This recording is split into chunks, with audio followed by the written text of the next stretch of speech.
politics meets power, where the tough questions are asked. Welcome to Face to Face. Every Tuesday at 9 p.m., join Selorm Adonoo as he takes you face to face with the key players shaping the future of our nation. I lost over $10 million at the trade fair. You had a fight with the management of trade fair? I don't have a fight with them. I just deplore the way they went about what they did. Let's talk about the chief prosecutor of the state at the time that you were being prosecuted, Godfrey Adame, the Attorney General. Yes. I think he was directed to jail us. By who? By the system. Bawku has been a failure for your government, though. Can't be a failure. You have not solved it. No, you are not praising them, the previous government for solving Yende, which was even a more difficult case. It's quite obvious that from these votes, the people felt that let's just let you go. So they were disappointed in us. You are essentially the worst government in the Fourth Republic. I don't know how you are doing that. If you based on the indicators. Yes, based on the number of people who refuse to come and vote for you. If that is your analysis, then why not? No filter, no boundaries, just the truth behind the headlines. Deep, bold, and unflinching. Face to Face with Selorm Adonoo airs on Tuesdays at 9 p.m. only on Channel 1 TV, where politics gets real. This April, 97.3 City FM invites you to join us for a powerful journey of faith, reflection, and connection in our seasons of prayer. As we step into this season of renewal, we bring you a month-long special encounter that will uplift your spirit and strengthen your soul. Whether you're seeking peace, guidance, or simply a deeper connection in faith, this is the perfect opportunity to come together in prayer and find inspiration in the midst of daily life issues. It's time to reflect, refuel, and reconnect. So, mark your calendars, gather your loved ones, and be part of something truly reviving. Seasons of Prayer is on 97.3 City FM this April. Stay tuned and let's pray together for brighter days ahead. It's from the 1st to the 30th of April 2025. Tune in to Midnight Cry from 12 a.m. to 1 a.m. This is your day from 4 a.m. to 6 a.m. and Prayer Encounter from 12 noon to 1 p.m. Call 0244-981112 for more information. Let the power of prayer guide you this season. Seasons of Prayer is powered by 97.3 City FM.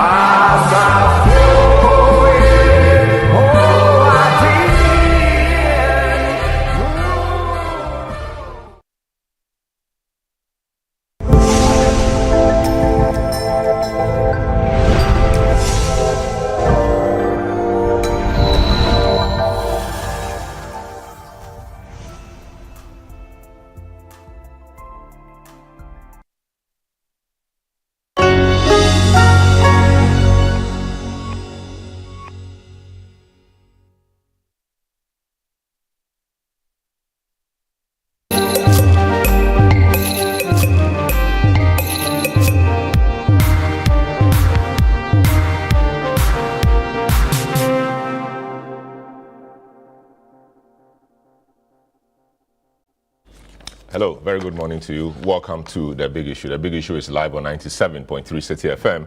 Of course, we are live as well on Channel 1 Television and all our socials. The show is your platform for incisive analysis and riveting conversation. My name is Selorm Adonoo. The show is live and interactive. You can join us via our WhatsApp line 020-444-7033 or 0549-986-996. And we'll be happy to share your views with the rest of the world.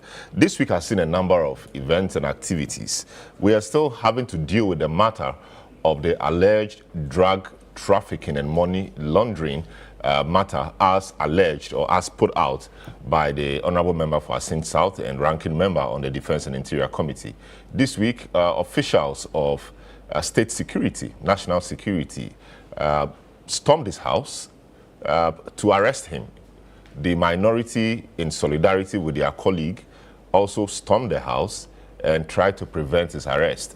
We understand that the minority leader agreed with the security operatives to present the member or the MP the following day to them for questioning or interrogation. As far as we know, that hasn't happened. We hear that the member will address the press sometime next week. The question is, how are we handling this? Are we handling this well?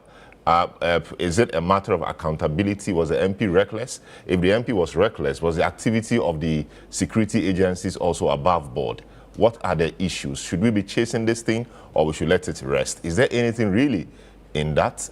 We will look at all of that later on in the show.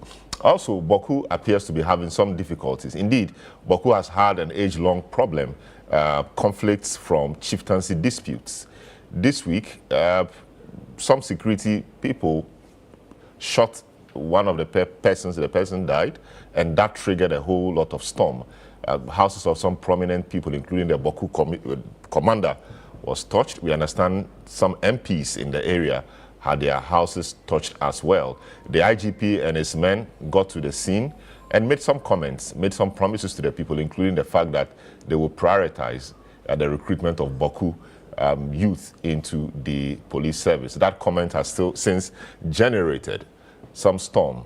Indeed, the police service has since clarified that the procedures indeed will be followed. But is there anything wrong with that? Isn't it throwing carrot to the people so they see some light at the end of the tunnel and lay down their tools? We'll look at that as well. President Mahama has reiterated his desire to see an end to that conflict. Indeed, we've seen attempts in the past. President Mills has tried it, President Akufo-Addo has tried it, and it's not the turn of President Mahama.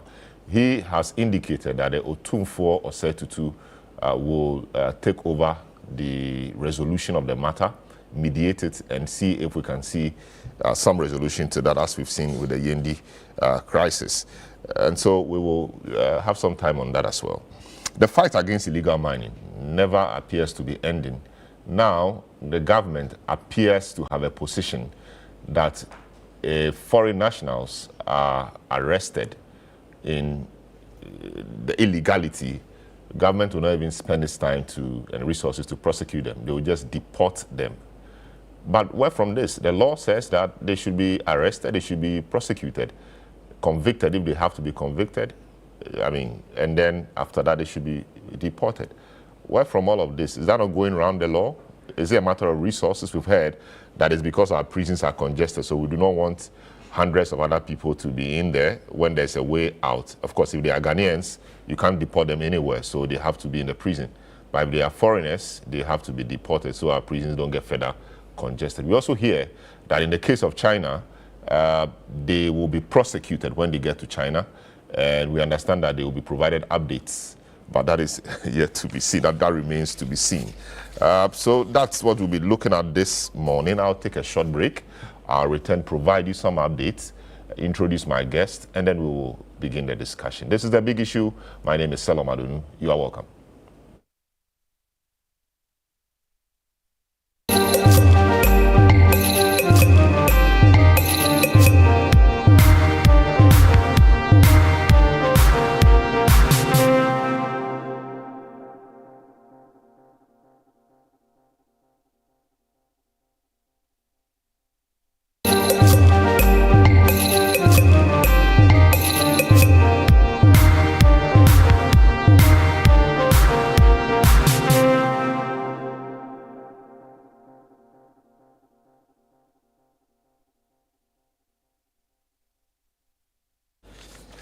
Yeah, welcome back. This is A Big Issue, 97.3 City FM, Channel 1 television. Three key issues we are looking at this morning. First has to do with Reverend Intim Fojo and his allegation on money laundering and drug trafficking. Security agencies, national security, etc., tried to arrest him this week. That arrest was thwarted. We understand that there was a promise to present him to the security agencies the following day. We don't know whether that has happened or not. We hear he will address the press next week. What will he say? And given that he's made the allegation and getting him to collaborate with the institution is becoming difficult, do we move ahead as a nation and say there was nothing in there, or we still go ahead and investigate? What are we investigating? Was the conduct of the security agencies in arresting the MP the right thing to do? Was that how they were supposed to have done it? Did they invite him? They claim so, but the MP says he was not invited, he's not been invited. How did they invite him? Is there not a way that we know in this country that MPs are invited to face questioning or criminal investigation? Indeed, weeks before, we saw a statement from the Speaker's office signed by the clerk in respect of two MPs, A+ and then Mustafa Yusuf, where the Speaker allowed the security agencies to interrogate them or interact with them in one of the conference rooms in the House of Parliament. Why is this different? We will try to understand all of that and see what the MP has, or if he has anything at all, and whether he's not taking all of us on a wild goose chase, and whether the government is not taking the bait and leaving the business of running the state following an MP's allegation and grinding the whole state and media landscape somewhat to a halt, discussing this when there are more pressing matters perhaps we should be discussing. We'll look at Bawku also briefly. Some matters have happened there this week. The president yesterday, in speaking to the security parade and passing out, said that Otumfuo was going to talk about that. Otumfuo was preparing to initiate or begin some conversations around resolving the matter. Earlier in the week, one person was killed in some confrontation with the security. We understand that the Bawku commander's house was burnt. Some MPs' houses too have been burnt, we understand. Well, how do we resolve this? How do we go about resolving this Bawku crisis? It's been many, many decades. It's not about time we saw an end to this, so that Bawku, which used to be the breadbasket and a very booming area in the upper east part of our country, returns to its old glory. The young people perhaps must look at that and give peace a chance. We'll look at all of that this morning. Illegal mining. Government now says that to deport foreigners who have been caught in illicit business to their country. We'll not waste time to prosecute them. But is that the right thing to do? Why do you deport them? Why don't you be convicted or jailed? You do so when they finish serving their term, or midway you can deport them, so they have that record, that criminal record, so that we know that our laws work. Why do you deport them? Actually, one was deported. She found a way of coming back to come and wreak more havoc. What are we doing? We'll seek some explanation in respect of that. So that will be what will be engaging our attention this morning. Let me just provide you some updates, then we can hit the discussion head on. The minority members of parliament have thwarted an attempt by the National Investigation Bureau, NIB, to arrest the Asin South MP and ranking member on the Defense and Interior Committee, Reverend John Intim-Fojo. The minority insists it will not allow what it describes as government intimidation through the use of state security agencies. Channel 1 News' Fred Wu reports. Wednesday, April 9, heavily armed personnel from the National Investigative Bureau, NIB, including plainclothes officers and police, stormed the residence of Reverend John Intim-Fojo. Some officers reportedly entered the MP's room, while others stood guard at the gate. This followed a press conference held by the Asin South legislator in Parliament, where he alleged that two aircraft, Air Med Flight and Kavok Air, had landed at the Kodoka International Airport with narcotics and an undisclosed amount of cash. In response, the president directed the country's security agencies to work with the NP to uncover the facts. But the latest move by the NIB has raised eyebrows, especially among minority MPs who say the attempted arrest is part of a larger intimidation tactic. Former Abuakwa South MP Samuel Atachia, who responded to a distress call, described the incident as shocking. I told him that if there's a search warrant, he should see it before he will let them in, because you can't invade somebody's privacy without an order of the court. Yes, so this is where we all have to watch, and if there's anything to invite him, you can invite him, but if you besiege his house, a sitting member of parliament. After a lengthy engagement behind closed doors, the NIB officers exited the premises without making an arrest. Minority leader Alexander Afenyo-Markin condemned the move, vowing that the minority would resist any form of harassment or intimidation of its members. He walks through this unfortunate valley of the shadow of death, but he will fear no evil. Because he walks with his God and the strength of the mighty 88 behind him. The caucus is calling for a bipartisan inquiry into this matter. We should be able to judge all.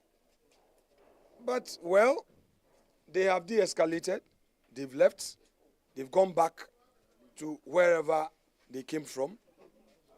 We want to assure the government that we will cooperate if they approach things in a decent manner. But we will not be intimidated. Also speaking on the matter, former Defense Minister and Bimbilla MP Dominic Nitiwo criticized the approach taken by the security agencies.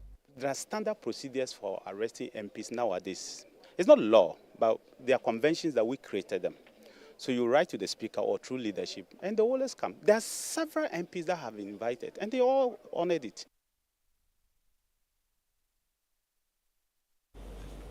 All right, so that was a report of my colleague, Fred Duho, security personnel in the House of the MP's colleagues from the minority, 88, mighty 88, there to provide some solidarity.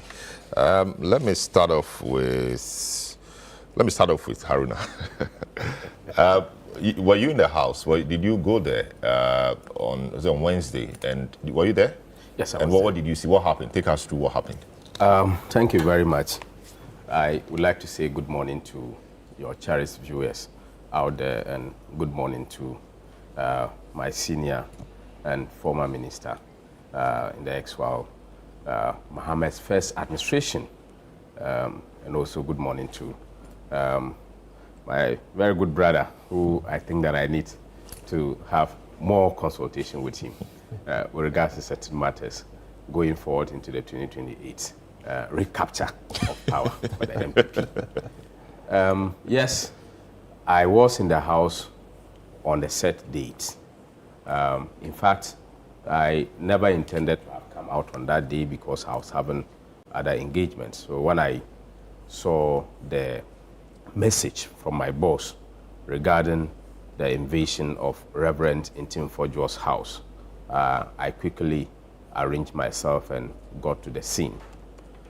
In fact, the men that came into the house of Reverend Ntimfodjo's house never came with an arrest warrant. When the leadership had a meeting with them and the discussions were ongoing, a request was made for an arrest warrant. The leader of the group told the team that there is no arrest warrant. He himself sitting here is an arrest warrant by itself. And knowing the caliber of people who were there at the point in time, because we have legal persons who were there, including the minority leader, who is also a lawyer by himself, and who's of party leadership, because my boss got there. He was the person that got there before the security even had access. Your boss has Justin? Yeah, Justin Kodua. He was the one that got there before they even had access to enter into the compound and to have access to the building. So whilst the request was made and then these arrest warrant was not provided, then that was where the resistance started. Because if you look at the scenario, and Honorable former Member of Parliament is here, if a Member of Parliament with the right privileges can be treated this way, what about we, the ordinary persons? How are we going to be treated if such an instance is approached to us? So there were so many questions that we were asking.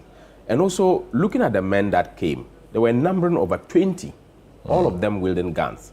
And most of them covered their faces as if they were going for a special force operations, or they were going for a hardcore criminal. And it was also something that raised questions for us. Then we asked ourselves, what is happening to the freedom of expression and freedom of speech that is given to members or citizens of this country? This is a member of parliament who is a ranking member on defense and interior, who has the privilege and also the responsibility to put government on check with regards to happenings that affects our security in this country. He raised a press conference on the 1st of April, questioning three issues. One was national security raid on the 12 containers containing gold and cash at Sapiman.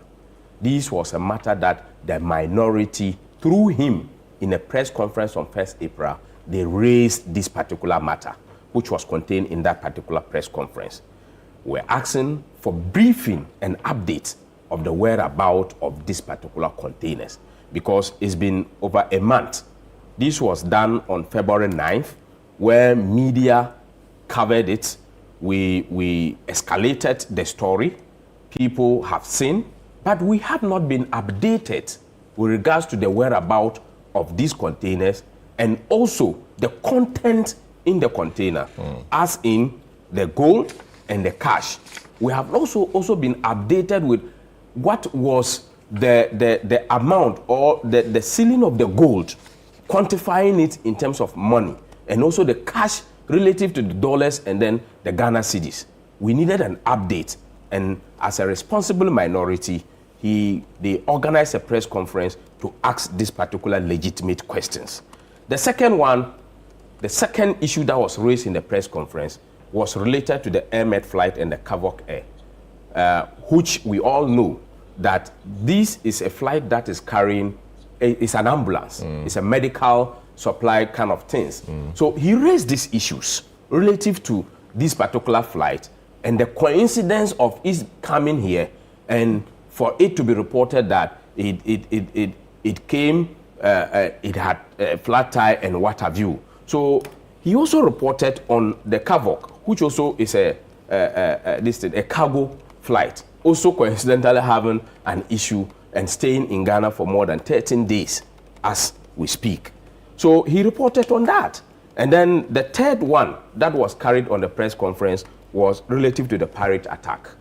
And these are three issues that he had raised. And in this particular press conference, he also made reference to the national security's efforts. So as Haruna speaks, on the screen, we have timelines of some of the activities. So on the 1st of April, the honorable member made the allegation. Same day, President Mahama issued a statement and ordered relevant security agencies to collaborate with the MP for investigation. On the 3rd, we saw a video from government communication explaining what they know about the matter, and it continues on and on. The debates unfolding on social media and all of that. So yes, you see that rolling on your screen. Yes. So you see that within the same time frame, the national security agencies busted cocaine worth 350 million. Okay. 360.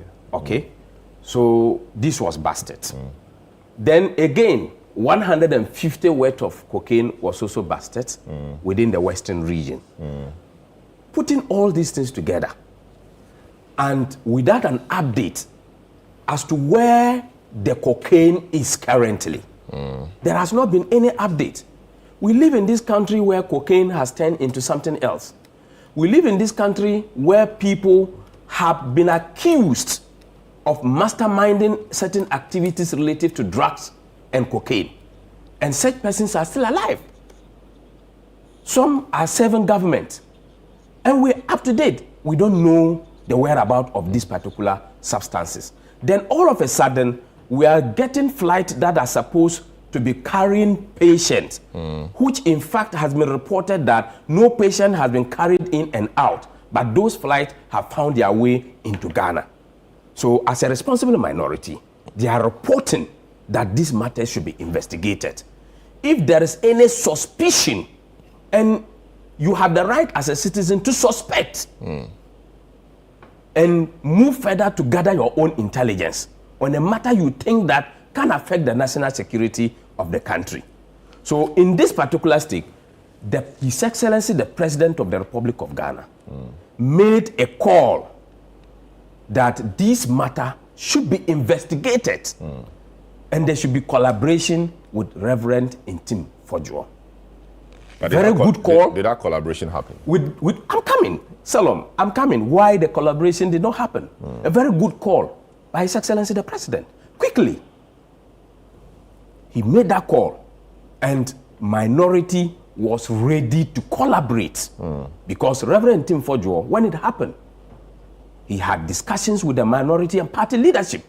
So there was that aim of collaborating to get these all matters settled. All of a sudden, we saw a defense from government communication, which is also even defying the powers of His Excellency the President to investigate and collaborations to be sought from the minority. Instead of even government communication to be explaining these matters, they went and picked one out of the 3 matters that was raised by minority, specifically Reverend Intim Fojuo.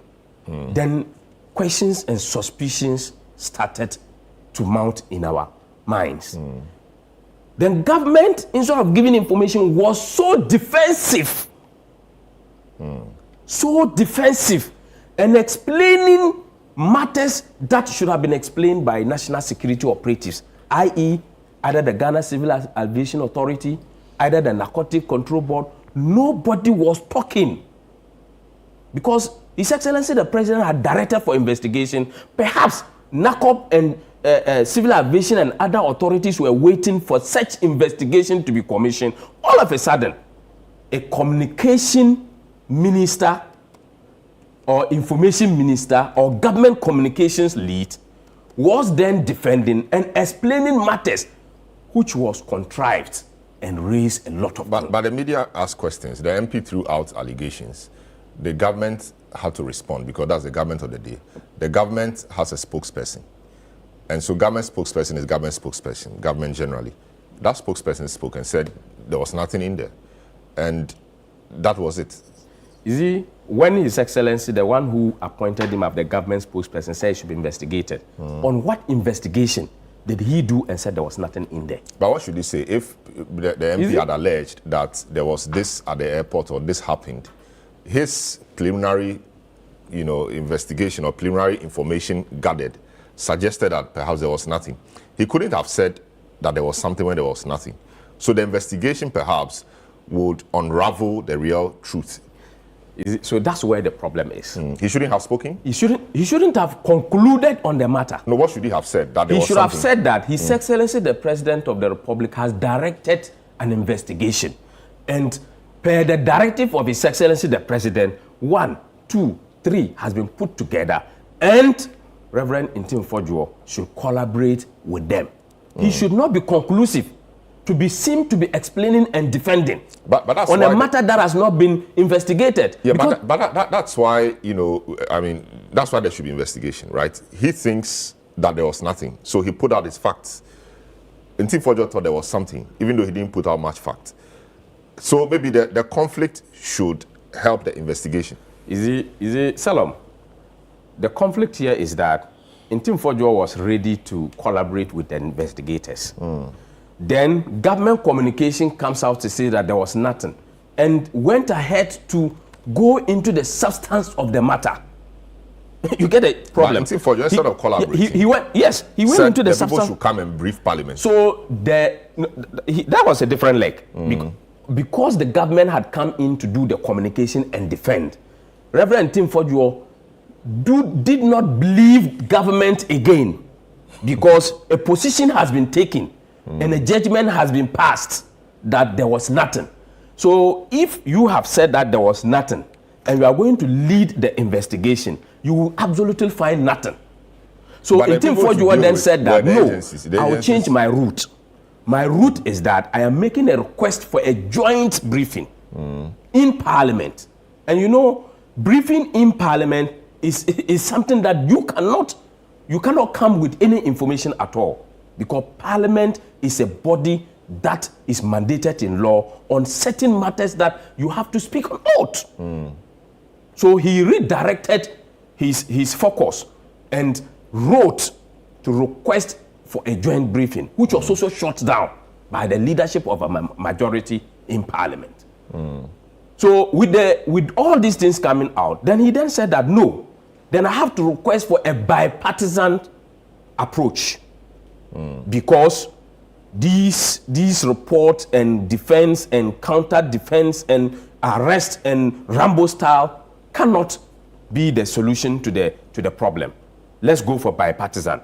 And when it is that instance, he will surely cooperate and make sure that we get to the bottom of the matter. But it does appear that he's the only one with the information now, because I understand the minority leadership themselves don't have an inkling into the evidence he has. I understand he was called, but he didn't show them anything. He appeared not to Selorm, you know, fortunately, two of you are lawyers here. And in law, it's not every information or evidence that we disclose. To your own people. But the point is that I know he had meetings with the minority. He has given them adequate information. I've had the cause to participate in some of the meetings. And it's not every information that is so the meetings disclosed. you participated in, there was enough evidence he showed. I am telling you that there is you were impressed enough with. evidence to back Reverend Intimfojuo's claim. And I'm telling you that at the appropriate time, when the conditions are settled and the right platform is created, Reverend Intimfojuo will provide the right information that will lead to the traces of which these press conferences have been done. Okay, so let's hold it there for now. Alaji, Yunus of Hussein. But before that, let me go to the list of my guests. I realized that in a haste to get into the matter, I did not. So the Honourable Yunus of Hussein, former member of Parliament for Tamale Central, former Minister for many portfolios. Haruna Mohammed, Deputy General Secretary of the NPP, just heard him speak. Professor Kojo Appiagyei, to our law lecturer, law professor, University of Ghana. He joined us on Zoom. Emmanuel Kuting, security analyst. Been a while, we've seen him, but he's in the studio graciously. And Franklin Kujo, President Imani Africa. These are my guests for this segment of the program. So even though Haruna has spoken, you are welcome, gentlemen. All right, so Alaji, the whole matter has been a bit murky. Allegation is made, call for investigations, positions start shifting because, like Haruna said, the member didn't believe or trust the system again. Government communication comes with some defense, etc. Now, we don't even know where we are in respect of this. By the time we saw security operatives get into the house to arrest him and all of that, put everything together for me. What is the thinking of course, you are not in government, but what is the thinking of the system? First of all, let me say good morning to my brother, Kutin. His beard somehow deceived me. The way he streamed it, I couldn't immediately recall him. He's my brother from Sabuba. Oh, I see. Yes. And Haruna is my brother from Yendi. Zabuzugu. Yes. Okay, so Yendi Zabuzugu. Yeah. So clearly, this is a meeting of the North. You need to find me a place from the North. I also. And to our numerous viewers, indeed, listening to Haruna, I've been wondering what the MPP minority is up to. Because they've sucked the whole country into a whirlwind. And we're just blowing and sucking us into a conversation that is leading us nowhere. It's important for us to all know that truth fears no conversation. It's lies that fears to be challenged. But if you are speaking the truth, and as lawyers we know, if you are speaking the truth, you don't fear interrogation. You that's the truth. The whole truth. And nothing but the truth.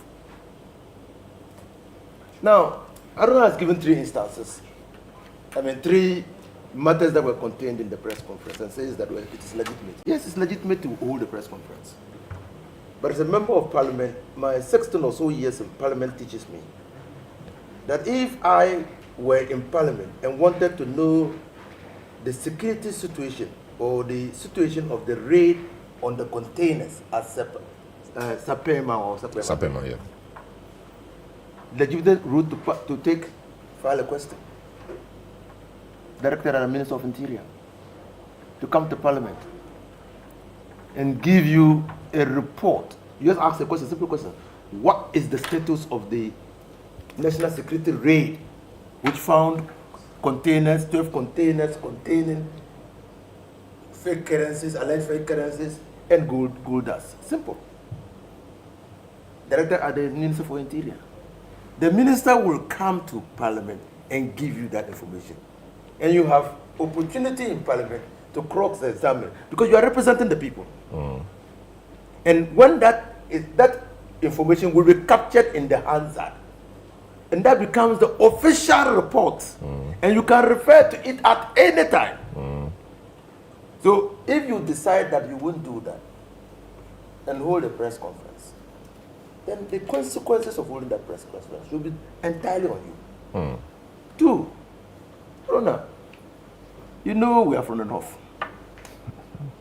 And you know that in the north, at least today I'm going further because I've spoken about it on the media. In Bawku area,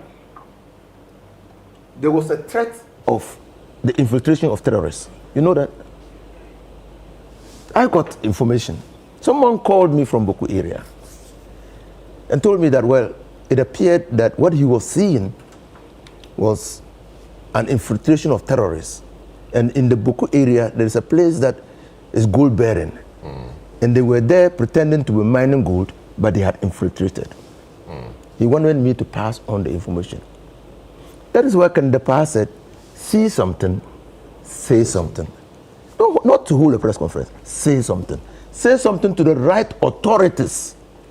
The national security of this country is important for all of us. All of us. So when that information came to me, I called Kandapa. At the first time, he didn't pick. Then he called me back. I said, oh, I just gotten this information from the Bawku area. The terrorists, Al-Qaeda and the people have infiltrated into our country. And they are winning gold, ostensibly to fund their activities. But that is the route they have taken to come into this country. If Kandapa is listening, he will confirm to you. He told me that that information had come to their attention and that they were working on it. He thanked me profusely for calling him to relate the information to him and that they will do they are working on that. Until this week, that was 2019. Until this week, I have never spoken about it. Until this week. That is how responsible citizens behave. When you go to London and you find the women standing on their corridor, they're not only taking fresh air, they're looking at what is happening in their environment. If you are somebody unknown, you enter your house and in the next few minutes, policemen are at your door. You know where they are from? Who gave the information? Those women that you saw, those old women that you saw sitting on there, because they have a national responsibility for their own safety. So I've wondered, because this is a person who met me in Parliament. So it's a third-time MP. I've wondered and wondered and wondered and asked myself, what was the motive of Tim Forjo? What did he seek to achieve? Ranking member of Defense Interior, you know what that means?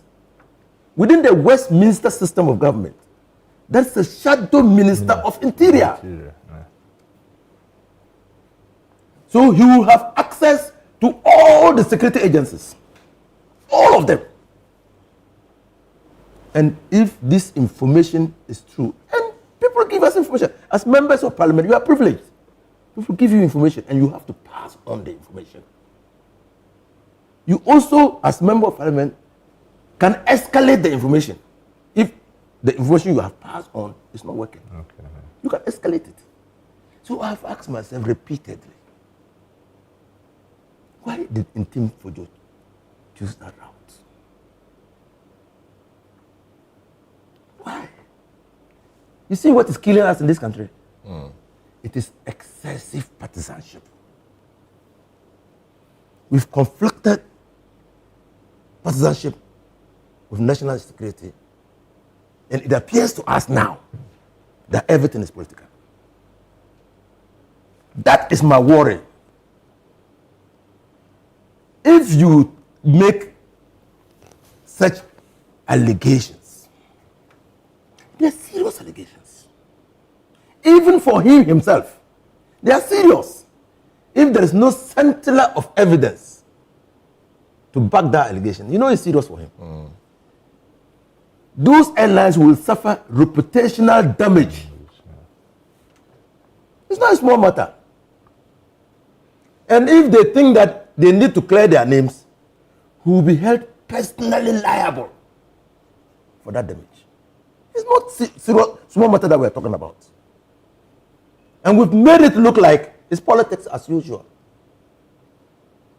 I have said, and I'm saying it on this platform, Haruna, everybody has the right to suspect.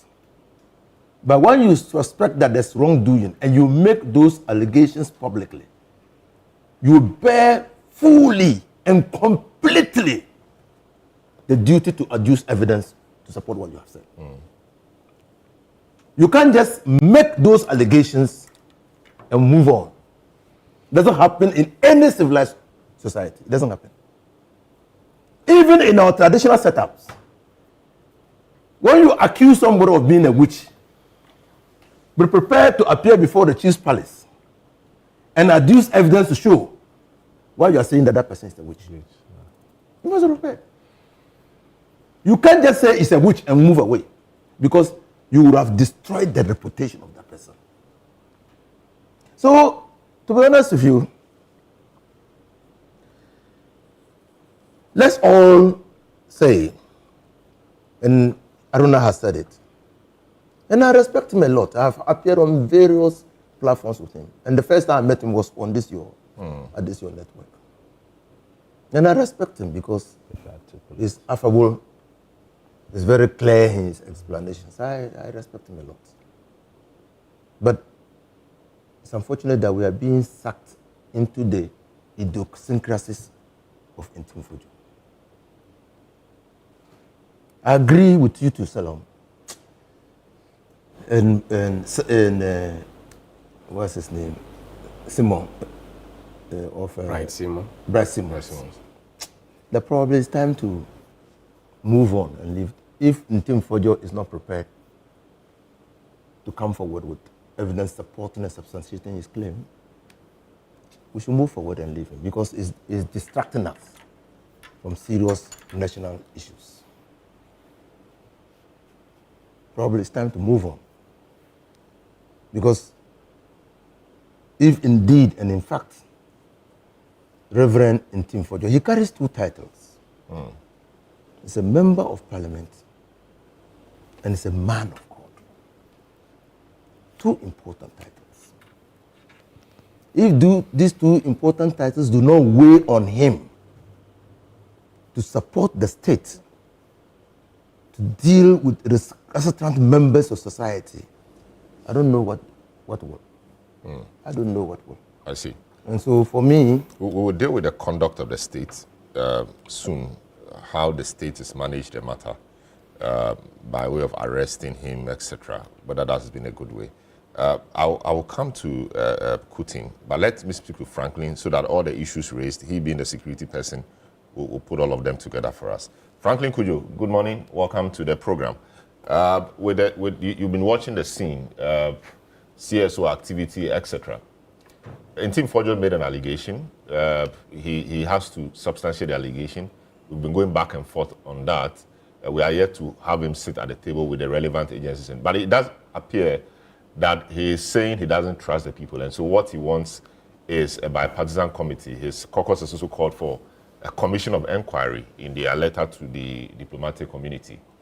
Where does this leave us? Are we chasing the wind, or there is something we must really pin down and address? Well, good morning to your good self and my good friends in the studio.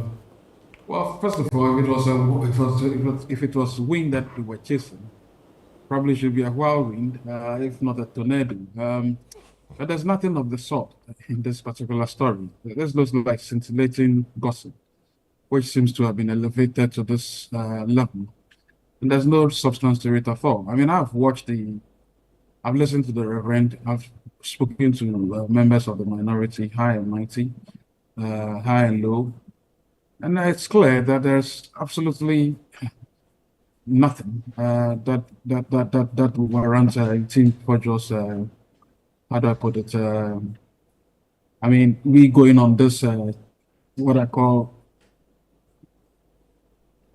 going on this wild goose chase with Team Forge. I don't, frankly speaking, I don't think there's any smoking gun, like they say, in this matter at all. And I'm worried that the minority seems to be swayed by this, not the entire minority, by the way, but I think the minority and maybe the party itself, the NPP, seems to be swayed by this, what they believe could be the beginning of the unraveling of the Mahama administration in terms of making certain mistakes. Sorry, this is not one of them. I frankly think the president was with a lot of candor when he said, look, let's have this thing investigated.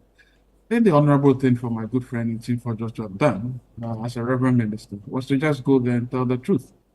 The truth is that, look, I heard about this. We all hear rumors. We all hear sort of things, but this is what I heard. Like my good friend Lainus is saying, these are serious matters because there are reputational issues involved here. I mean, imagine, Selorm, that you maybe you own a shares in this airline or whatever company there is, or people own shares in it. They will be panicking. You know how a single word from and there's a no mean person than a ranking member of one of the most important institutions in the country, the security. And to hear him say this the way he said it, and then now playing Pilolo or Taskele or whatever, merry-go-round at the security services. It's quite unbecoming of a man that wants to beat his chest and say, well, I stand by what I'm saying. I'm surprised that he still hasn't spoken and is hiding under all these issues around what do you call, I don't know what to describe it. I mean, frankly speaking, this just a circus. And I don't know, I probably will just characterize it as a comedy of errors. The errors must stop. And I think, as my good friend Lainus suggests, we should just move on. I've spoken with some members of the minority yesterday, and we said, look, we should move on because this whole thing is just derailing, making it look as though. And you see, the more you do this and not provide information, a good brother, the Deputy General Secretary of the NPP, I know you to be a straight shooter. I know you to be fair and firm. If it's because of politics that you are holding on to the end of that stake, please, let's come off it right now. And there are many things we should be looking at this Mahama administration to start criticizing them on, which has more value than this aimless gossip. And I think most of them we can get into them if we want to. I mean, we are coming to talk about the what's it called? The minerals thing, the illegal mining thing, the idea to deport people, foreigners who are found wanted. I mean, these are legitimate things that the opposition should be criticizing the current government over, because I still think that is not the right thing. Rather than this particular, if you like, reputational damaging implications for the country and indeed for the entire, the fleet. Look, I had one NPP member suggest that there was a lady, I forgot her name, said Doku or something, suggest that, if in 3 months there have been about 3 or so incidents of cocaine that were busted, well, then that's a lot of things to say. And I asked her, well, it tells you that after 8 years, we never had anything about this bust. So I used all of a sudden suggesting that this bust should be seen as necessarily the case that there's a lot of corruption, cocaine around our coast, and that the government is implicit.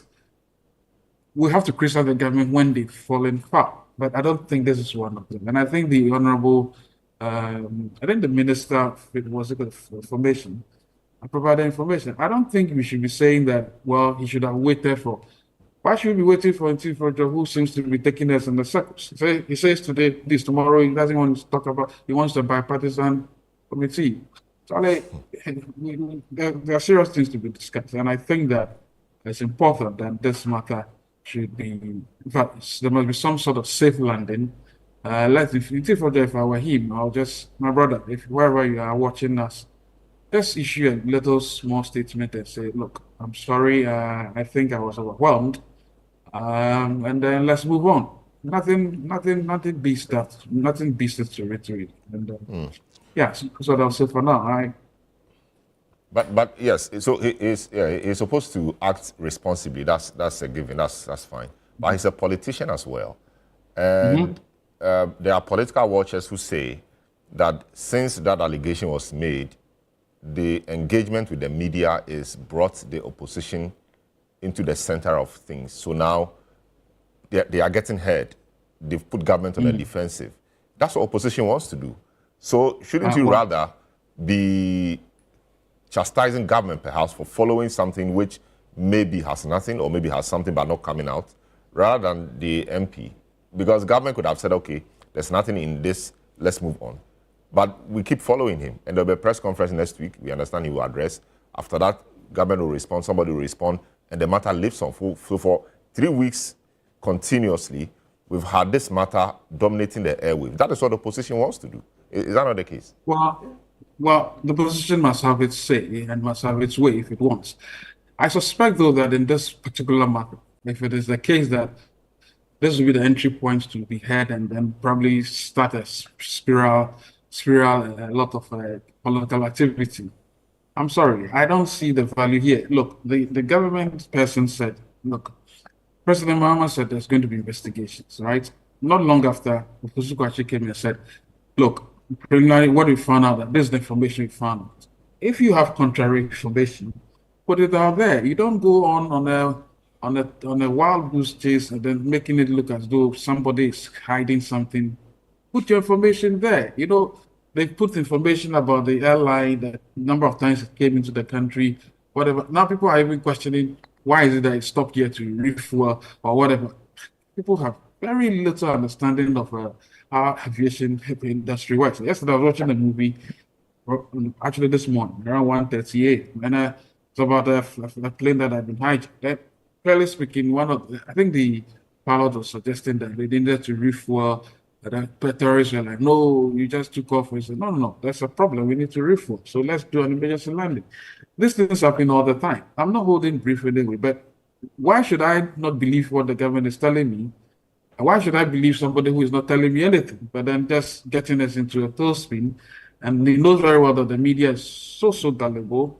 So the media also goes on this misinformation spree, and we are discussing it right now. So you're right. I think if Ntifojo should be thanked by the opposition for probably bringing this matter up and then earning some points. But trust me, I'm not too sure that the entirety of Ghana is actually interested in this matter, especially because of Ntifojo's for power, which incidentally seems to be engulfing the whole opposition. And I think the opposition is the leadership is gradually moving away from this matter. I know they've reached out to top people in government to say, look, this matter, let's just let it go, let it slide. But then I suspect that's what should happen. I don't know, but that's so I don't think there's any political capital out of it. You mean drugs? If you want to discuss drugs as in cocaine and then make it look as if one party is guilty, I'm not sure the history of cocaine in this country will make any party come cleaner. List of all the MPP. I see. Mr. Kutin, interesting. We know that there are standard operating procedures for some of these things at the airports, being a very intense security area. How easy is it for such a thing to have happened, if indeed it did happen, that would escape the eyes of the security at the airport, the natural eyes and assisted eyes, as in cameras, etc., of the security agencies there? Of course, I know criminals are very sophisticated, but perhaps our systems too are quite sophisticated. How easy or otherwise is it for this to have happened, if indeed it did happen? Well, Selorm, thank you for having me. And very good morning to your cherished listeners and to my senior, the former MP and minister. Thank you. Thank you. And then my very own brother. In fact, if you look at what happened, it is not easy for what the Honorable MP is alleging to have happened. If we have a very robust security system devoid of politicization, you see that our security institutions are weakened because of the over-politicization of same. Because if you look at our senior security officers, after a certain rank, you bear your rank because of your political affiliation of a sort. And that brings some kind of suspicion and confusion. So to me, at best, I think the Honorable MP was suspicious, but without any credible evidence to the effect that what he's alleging really happened. If you recall, when MPP lost power, I think some people were at the airport. The Ashanti, the national organizer of the NDC, led the group to arrest some gold bars, alleging that they were being taken through no means a place than the VIP, where the president uses. So all of these things creates this kind of suspicion. And I think that as a country, if we really want to grow our democracy, we have to look at depoliticizing our security institutions. And the core of it is this special recruitment we get through protocols and things like that. Just imagine that MPP left power and we say elections has consequences. All the security heads have been changed. Even at national security, we had party operatives having very sensitive position there. So it brings some kind of mistrust. So we have to look at our security sector reform seriously. And I think the opportunities before us with the present Constitutional Review Committee for us to make inputs and plug in the safety guards that can make our institutions robust and the citizens can trust in. To me, it was a simple matter. And I blame the Honorable Ntim Fojo because he's not merely a member of parliament. He's a ranking member on the Defense and Interior Committee, and he could have easily ascertained this information. So what he has done, it will be very difficult for the ruling government to cooperate with Ntim Fojo with any intelligence sharing. And that will hamper the minority in their oversight responsibilities. Don't forget, every good democracy thrives with good opposition. And my other challenge as a security analyst is the medium the president used in giving the directive was quite problematic, given the severity of the issue. A Facebook page, given that it was even April 1st. Some of us thought it was an April Fool kind of thing, because a week or two earlier, you remember his X account was hacked, and the cyber security unit had to even come out with a statement to assure Ghanaians that, look, we are doing what we can do to make sure we restore same, and they were collaborating with their international partners. So to me, the safety networks at the Kotoka International Airport, if not for political expediency, it would have been very impossible for the things the MP is alleging. Now, the cocaine bust, I think we should give credit to our intelligence agencies. For a very long time, we have not heard of any such bust. Within a twinkle of an eye, 3 months, we had the Sepima, the Takrady, and the Western North incident. My challenge with our security agencies is accountability. We are in a democracy. The good people of this country deserve to know. These are very huge busts they've made. And at best, I think they would have just held a press conference to brief the Ghanaian people that, look, we've made this kind of bust, and investigations are ongoing. And then at the appropriate time, we will brief the country and let us know who the suspects are. And you are lawyers. In our criminal jurisprudence, if you arrest a suspect within 48 hours, you put the person before the law court. Is that not the case? So the suspects, they say they arrested. In the case of the Takoradi case, where are they? The consignment of cocaine worth over $360 million US. In whose custody is this cocaine? And then the Western North thing, the Sepima, they said it contained some alleged gold and foreign currencies. We don't know whether the gold was fake or actual gold, whether the currencies were fake or actual currency. What processes have happened? So if you create this kind of vacuum, it brings unnecessary propaganda. And the MPP minority sees on that vacuum to do the propaganda Team Fojo is doing. So I think we have to look at the ethos or the professionalism of our intelligence officers. And it looks as if more often than not, when we get intelligence, how we manage it is problematic. If you look at the Western world, when they get intelligence, they can work around that intelligence for over a year or 2 years. Unless, of course, lives are at stake. In the case of the cocaine, the bastard from Takoradi worth $360 million.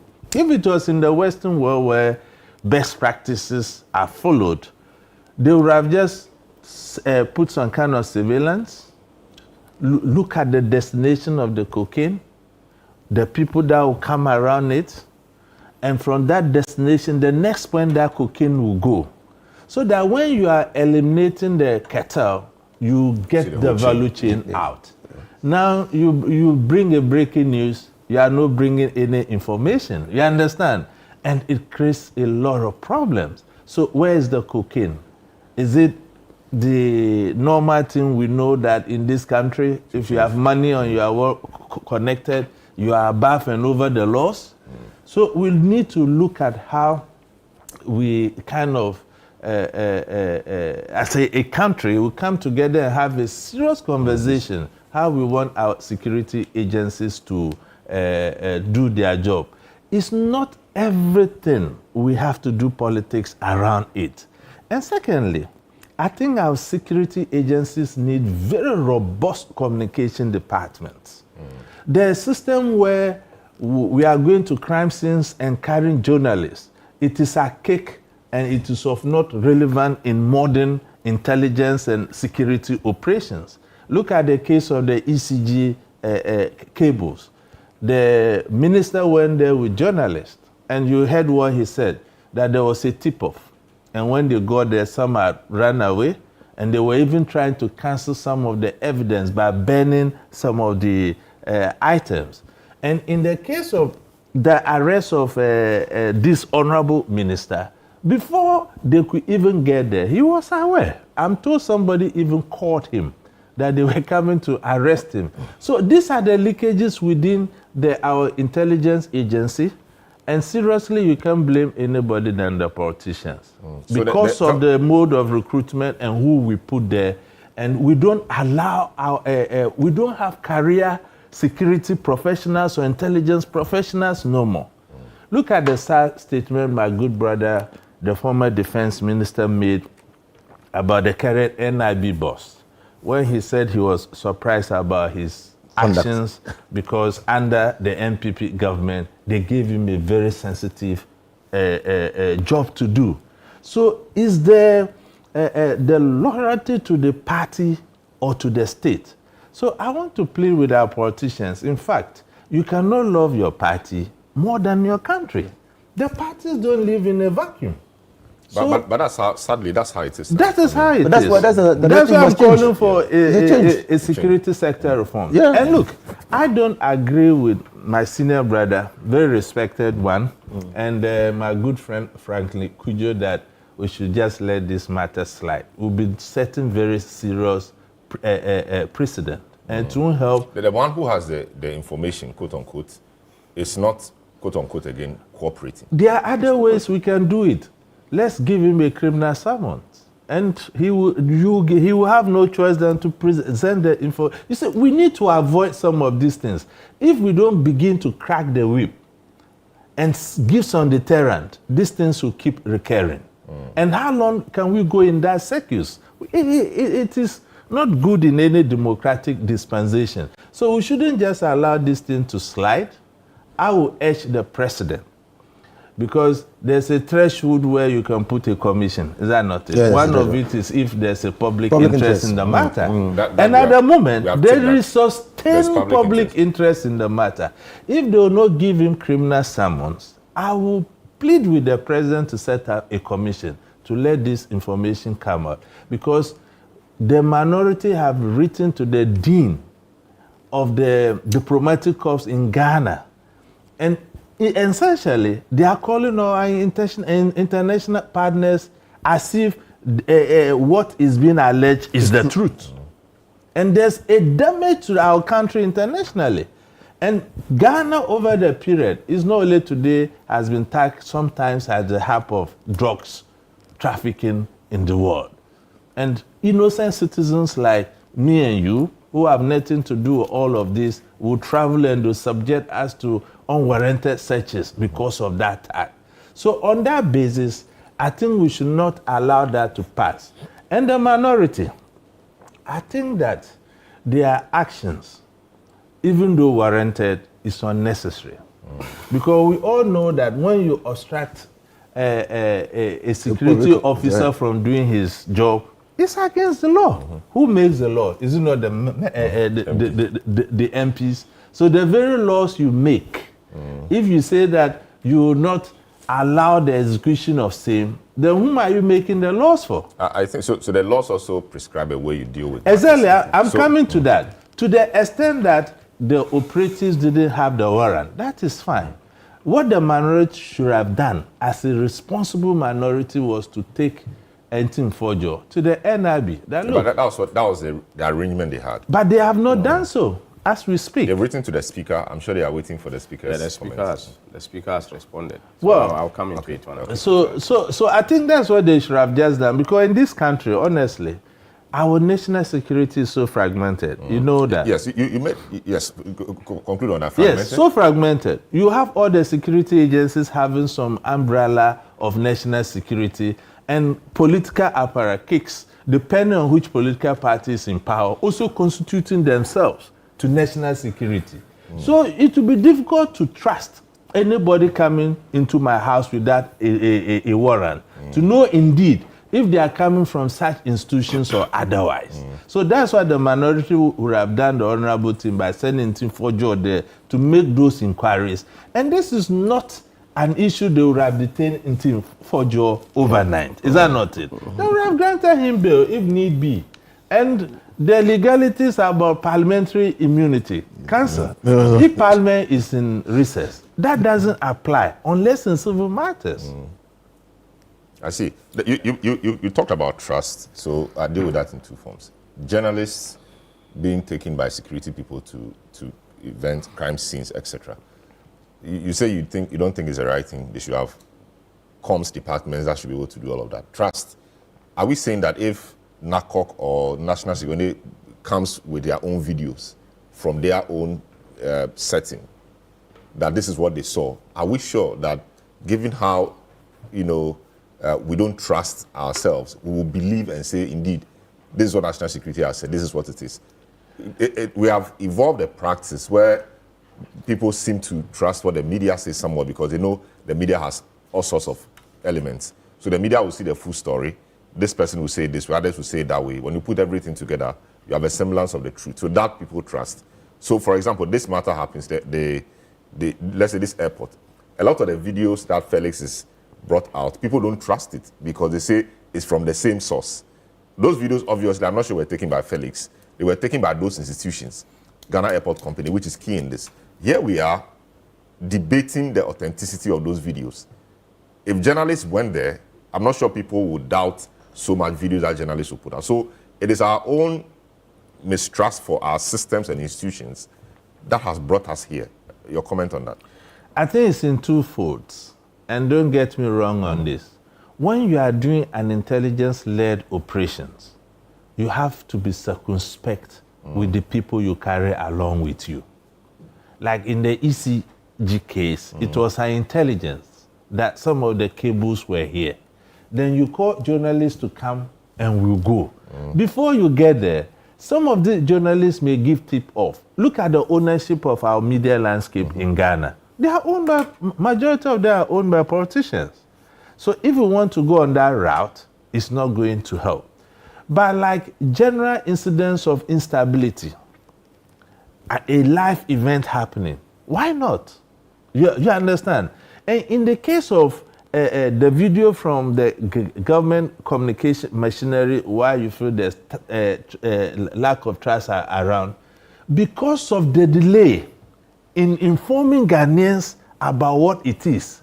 Look, for a minority caucus to hold a press conference on an issue, it would have gone from another level to the severest of levels. So government ought to have responded immediately. And if these videos were given at that point, I don't think anybody would have questioned him. Because politicians started commenting on the issue. The first was the chairman of the NDC chairman for South Africa, who sat on a program and said preparations were underway to arrest Ntim Fojo. The second was Newsfire, when Semi Jemfi called for his arrest. Why would a serious national issue of this nature descend into a political banter between the NDC and the MPP? Even Neil and Tevandopo, Honorable, even intimidated that if the minority don't bring Ntim Fojo, they'll go and pluck him from. They'll go and pluck him from. So what capacity, even what Felix, authority? Felix said that they are not interested in the matter. They just want to show him as an example. You see? So is it not because of the politics again you mentioned? Exactly. So people feel that he has dented the image of the NDC government. Exactly. And they must get him at all costs. They must show him something small. So, yes, exactly. So our institutions, to be sincere, Selorm, as a country, our democracy has evolved. 30 years plus is not mean a joke. And if you look at Africa, we are one of the few countries who have successively changed government 6 or 7 times without 9 times without any, So we must begin to build our institutions and insulate same from political interference. If for nothing at all, institutional memory. Great. Haruna, I know you have a few things to say, but the busts, the cocaine busts and all of this happened 3 months in a new administration. Shouldn't we rather be giving credit to the administration for being vigilant in busting these? Of course, when you read the statement from Honorable Ntim Fojo, he subtly tries to question whether the so-called suspicious cargo from the plane were not those that were moving around that we caught. He didn't say that, but you could deduce that a bit from him. Shouldn't you rather be giving the government credit for working hard to bust these cocaine hauls or consignments? Selorm, I think that the good reverend in the press conference commended the national security for the bust, and which is a very good call, because it is in their intelligence that they have been able to bust this cocaine. But the most important thing, all of us, as minorities putting it, is that after all this bust, what is the update? The cocaine, where is it? Like he said, when people are arrested or such high-profile cases are made, these persons, we should be seeing them being prosecuted or put before the law court for the law to take its course. But nothing is being done about that. I've heard my good friend Franklin said that if I am doing this because of political expediency. No, I'm a citizen of Ghana. My qualification to be a politician is qualified from me being a citizen first. If I am not a citizen of Ghana, I cannot be doing politics and even hold leadership in the MPP. Ghana, yeah. So what the MPP is doing today and what I am saying today is from the nationalistic point of view, where I want clarity, where I want direction, where I want transparency, where I want people to be held responsible for the crimes that people have been committed. I like that. The nationalistic point of view. So yes. So I'm assuming that Team Forjo and all of your guys also have that nationalistic point of view. Was it nationalistic to put out the information about the aircraft the way he did? Wouldn't it have been nationalistic to approach it the way Honorable Yunus Afuseni said he approached the Bawku matter? Some foreigners, he called a national security coordinator. He is ranking member on the Defense and Interior Committee. Very apt, very relevant to the cause. The nationalistic point of view, shouldn't he have approached it different? Now, what do we have? We have the international community watching Ghana.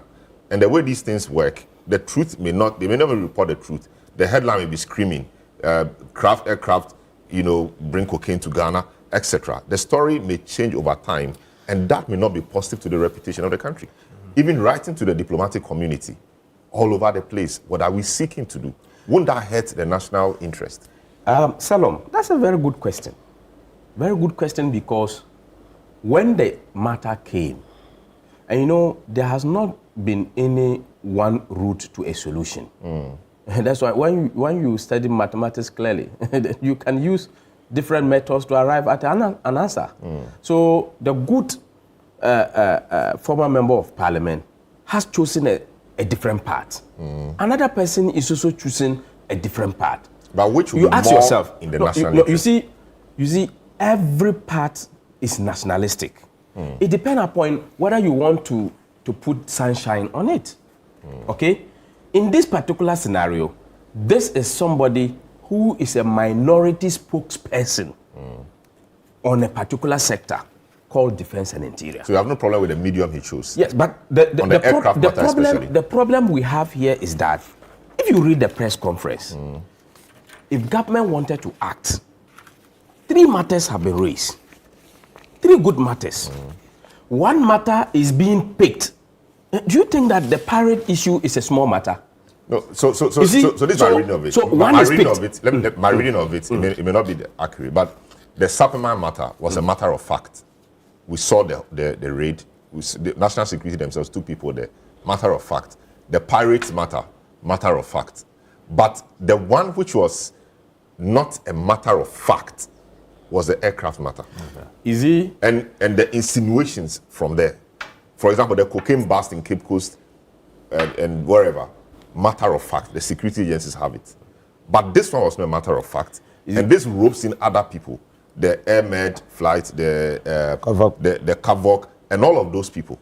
You understand? So this was the different one. So if government picks on this, I can understand why. Selorm, it is different. I agree. The 2 matters, you said they are matters of fact. Fact, yes. In the press conference, those matters of fact were asked to be explained. Okay? Yeah, so great point. That's how nobody fine. But the one that is new means that it is the attention of national security and government to look at. And His Excellency the President, no other person, the President of the Republic, asked that there should be investigation in collaboration and asked Reverend Ntim Forjo that the national security should collaborate with him, because they did that on the matters of fact because they had the information or intelligence and they moved in. This one, they do not have it. It is Reverend Ntim Forjo who is calling that this is what has happened. So it is left with the national security to investigate. And that is why His Excellency the President called for the investigation. Why was the instruction of the President sidestepped by the government communication? Why is it that the government communication, the one who is doing the communication, will go publicly and pronounce that they are not interested in the matter? They are just interested in showing Reverend Ntim Forjo and using him as an example. He even used derogatory words to describe the man of God. So it dawned on us that no, these people are not interested. They are not interested to look at the matter. And if you look at the case, I want to put it on record that Reverend Ntim Forjo has the intelligence and he has the information. And I believe that the route that is being taken now, because minority has written to the speaker, And the speaker has responded, and the speaker is ready to direct it just as has been done for the two members of parliament. The speaker says that he will direct yes, national security per the briefings that I have from the minority leader. Yes. The way he directed the other two. So from the briefing that I got from the minority leader, I think that is the way it has to go. And that's why they wrote the memo to the speaker. And I don't think that there is a minor MP and a major MP. All MPs have the same standard. And whatever privilege they all have must all go through the same privileges. We should be asking the right questions. Why is the president calling for investigation and his spokespersons are calling for using somebody as an example instead of getting to the bottom of the matter? So if this is the case, what they are doing, then the person involved will not trust the system. And that's why he's calling for other independent bodies and to use this particular matter to be investigated. So there's no politics at all. Drugs, look, if you go to Tamale, my senior brother is here. People who are taking Unim Red and all these things, it is a danger to the society. It's a danger to the society. If we turn this state into this particular illicit drugs, it is going to affect us. So because government communications pronouncement was not giving us confidence enough, the minority has to take the other step. We didn't ask the international community to investigate. We asked the international community to help so that this matter will be if you don't have evidence, we would not go on that route. So look at this. In the last sentence on the paragraphs on the aircraft matter, yes. So the minority caucus is concerned about the sudden incidents of drug trafficking and money laundering rearing its ugly head in the country barely 3 months after the NPP handed over power to the government. This is very political. Yeah. You don't expect a sitting government, which is still putting its acts together, to be quiet on this. So you don't blame Felix for coming out so strong to say it's not true and calling the member of parliament out. This is very political. Easy, Selorm, read it. The minority caucus is concerned about the sudden incidents of drug trafficking. Did it happen or not? It is. And money laundering, did we get that or not? It is. And East ugly hairs in the country, barely 3 months. All these matters that you have raised in that sentence did happen. Yeah, but this is very political. And we're saying that it's not political. We need to establish whether it is the looseness of the system that is causing these drugs to come into the system and getting busted, or it is the vigilance of the system that is busting something that has been happening already. We need to find out that. And so if we know the answer, then we can criticize or applaud. If it's the vigilance of the system that is causing the bust, then we should be clapping for the new system for putting its acts together well to stop or to stem or to arrest these contraband goods. If it's the looseness of the system from a tighter system that is now making the place loose for drug people to be moving around, then we know where to place it. But we've not been able to establish that. But Selorm, exactly. If I see that with the emergence of this government, I am free, I can move with this particular contraband issues.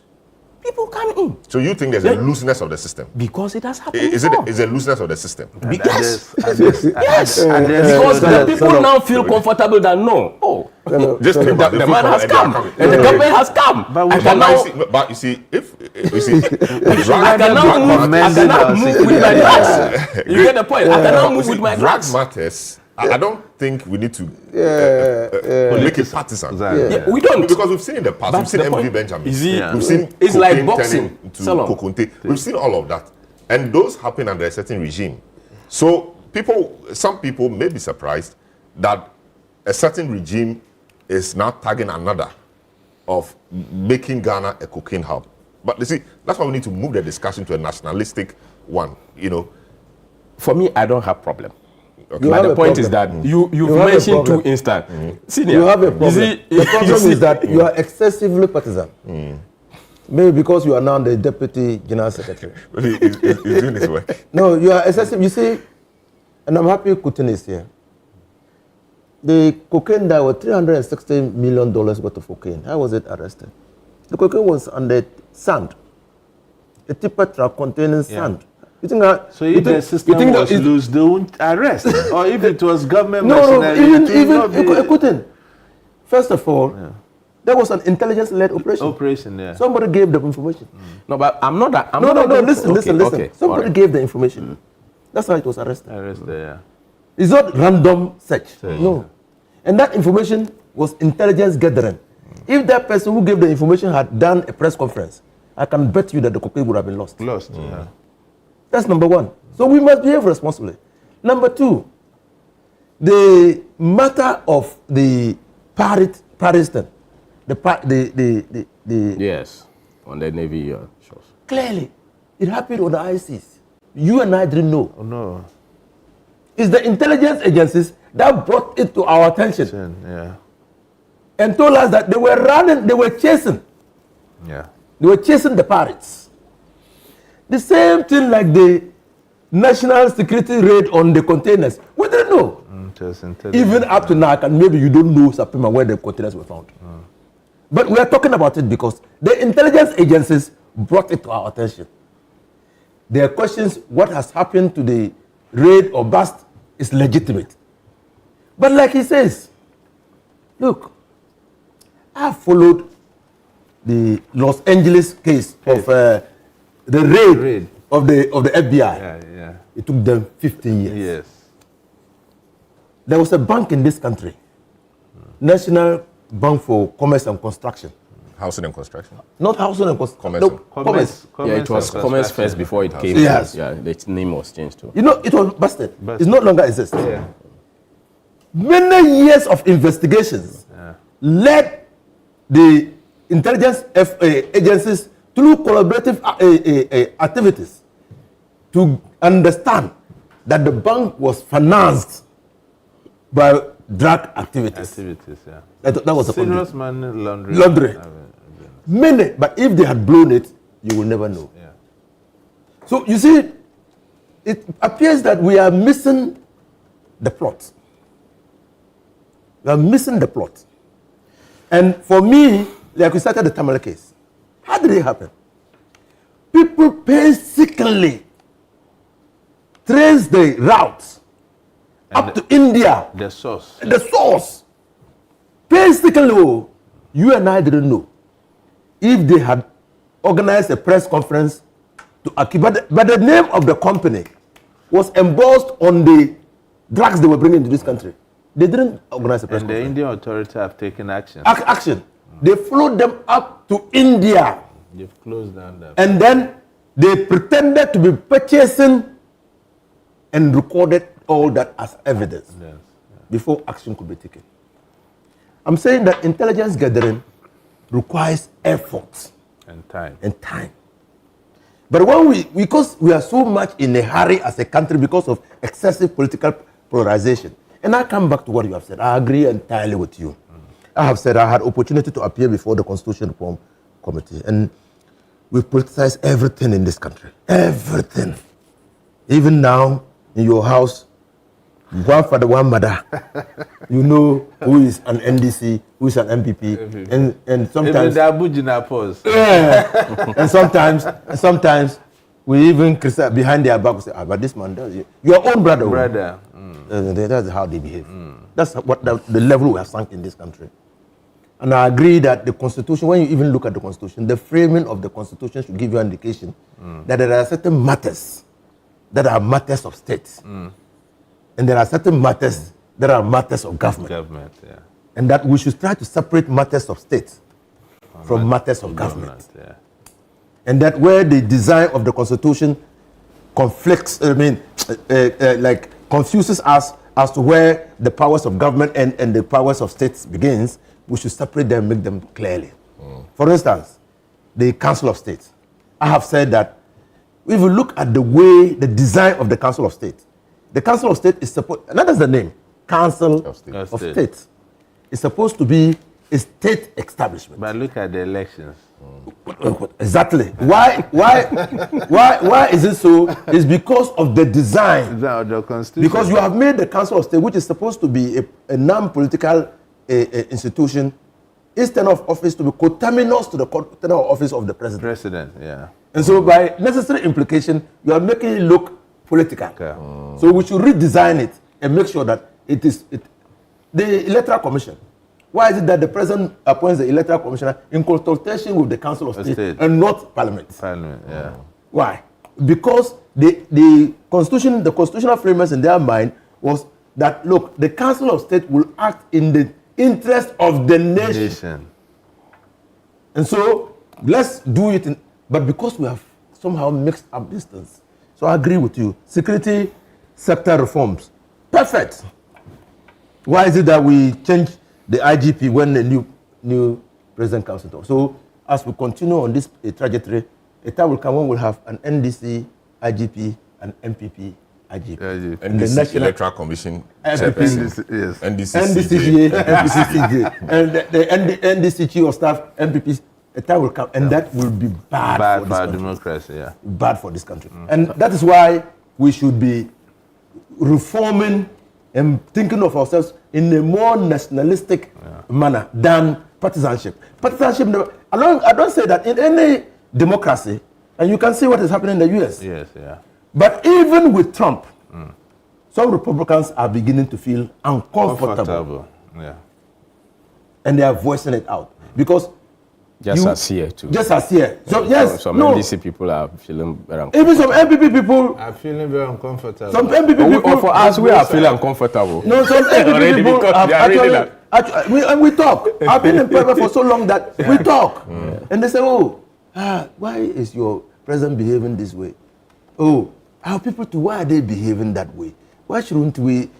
Then we'll talk and say, look, we need to look at how to try to bring us to the center.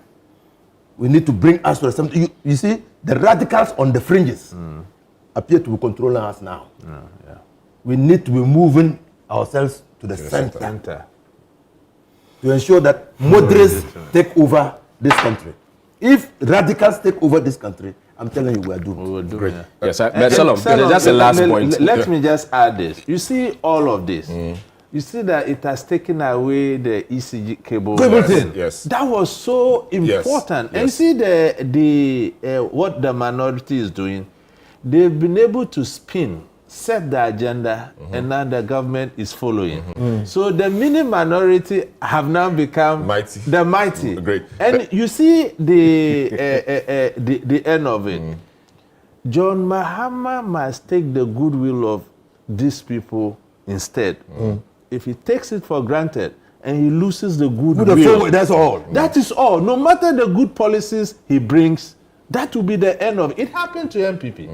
They had the goodwill of the people. It got to a point when you talk, they don't want to listen. Some of us were even victimized. When you take your eyes, the goodwill was lost, you see the electoral results. So NDC has to be mindful. And then the communicators of the NDC.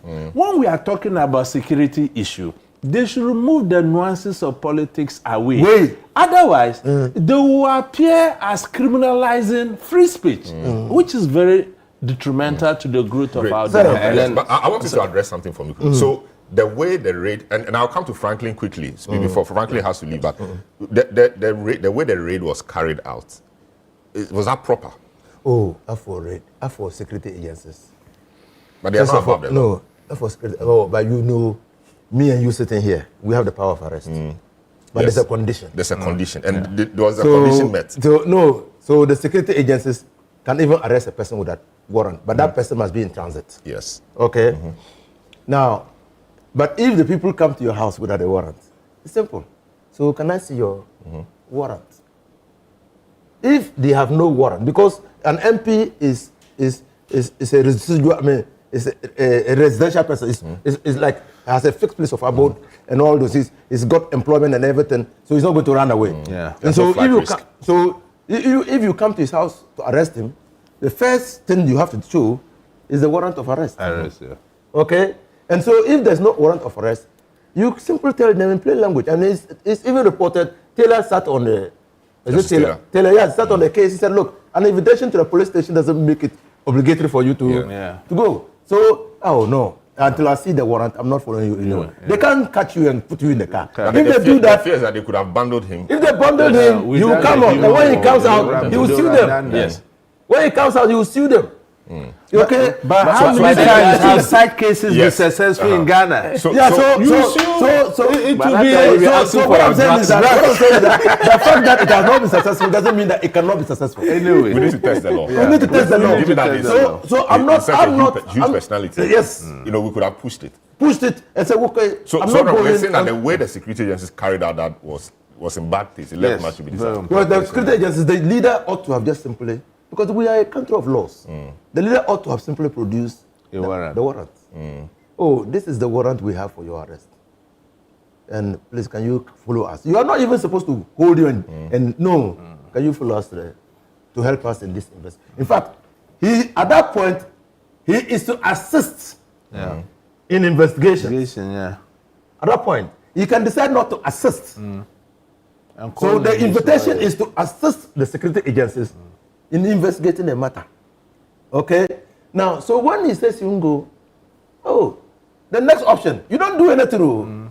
You go back to court. And get criminal summons. When I made that statement on TV, and they, about if I were John Mama, I would not, and they said they were thinking of treason charges against me. Oh, really? Yes. They invited me. I said, I'm not made, this is a statement, my own effusions, and I was thinking aloud.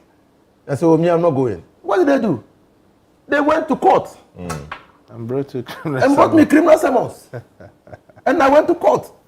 When I went to court, the prosecutor was not trying to do the case. The court said, no. You have said that this man is refusing to appear before you to assist you in investigations. And that you have sought the assistance of the court to get him to appear before you. He's now appeared before court. So what I'm doing here, my duty here, is just to hand him over to you. You don't have to read the matters that he has done. Go take him away to assist you in investigations. Simple. And when I went, I assisted them in the investigations.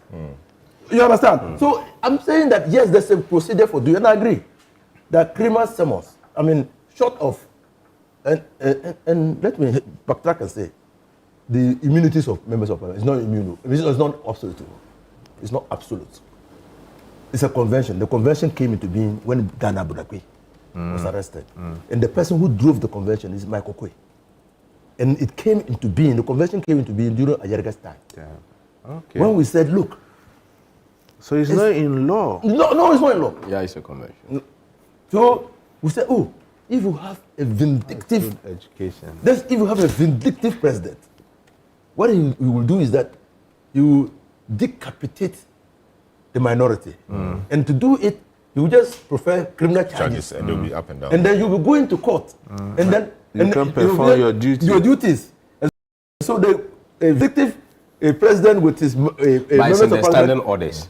No, the standing orders. The immunity. No, immunity is there. Immunity is there, but it's not absolute. Yes. It's not absolute. You see, because if it's going to be absolute, it will infringe against Article 70 of the Constitution, which is equality before the law. Great.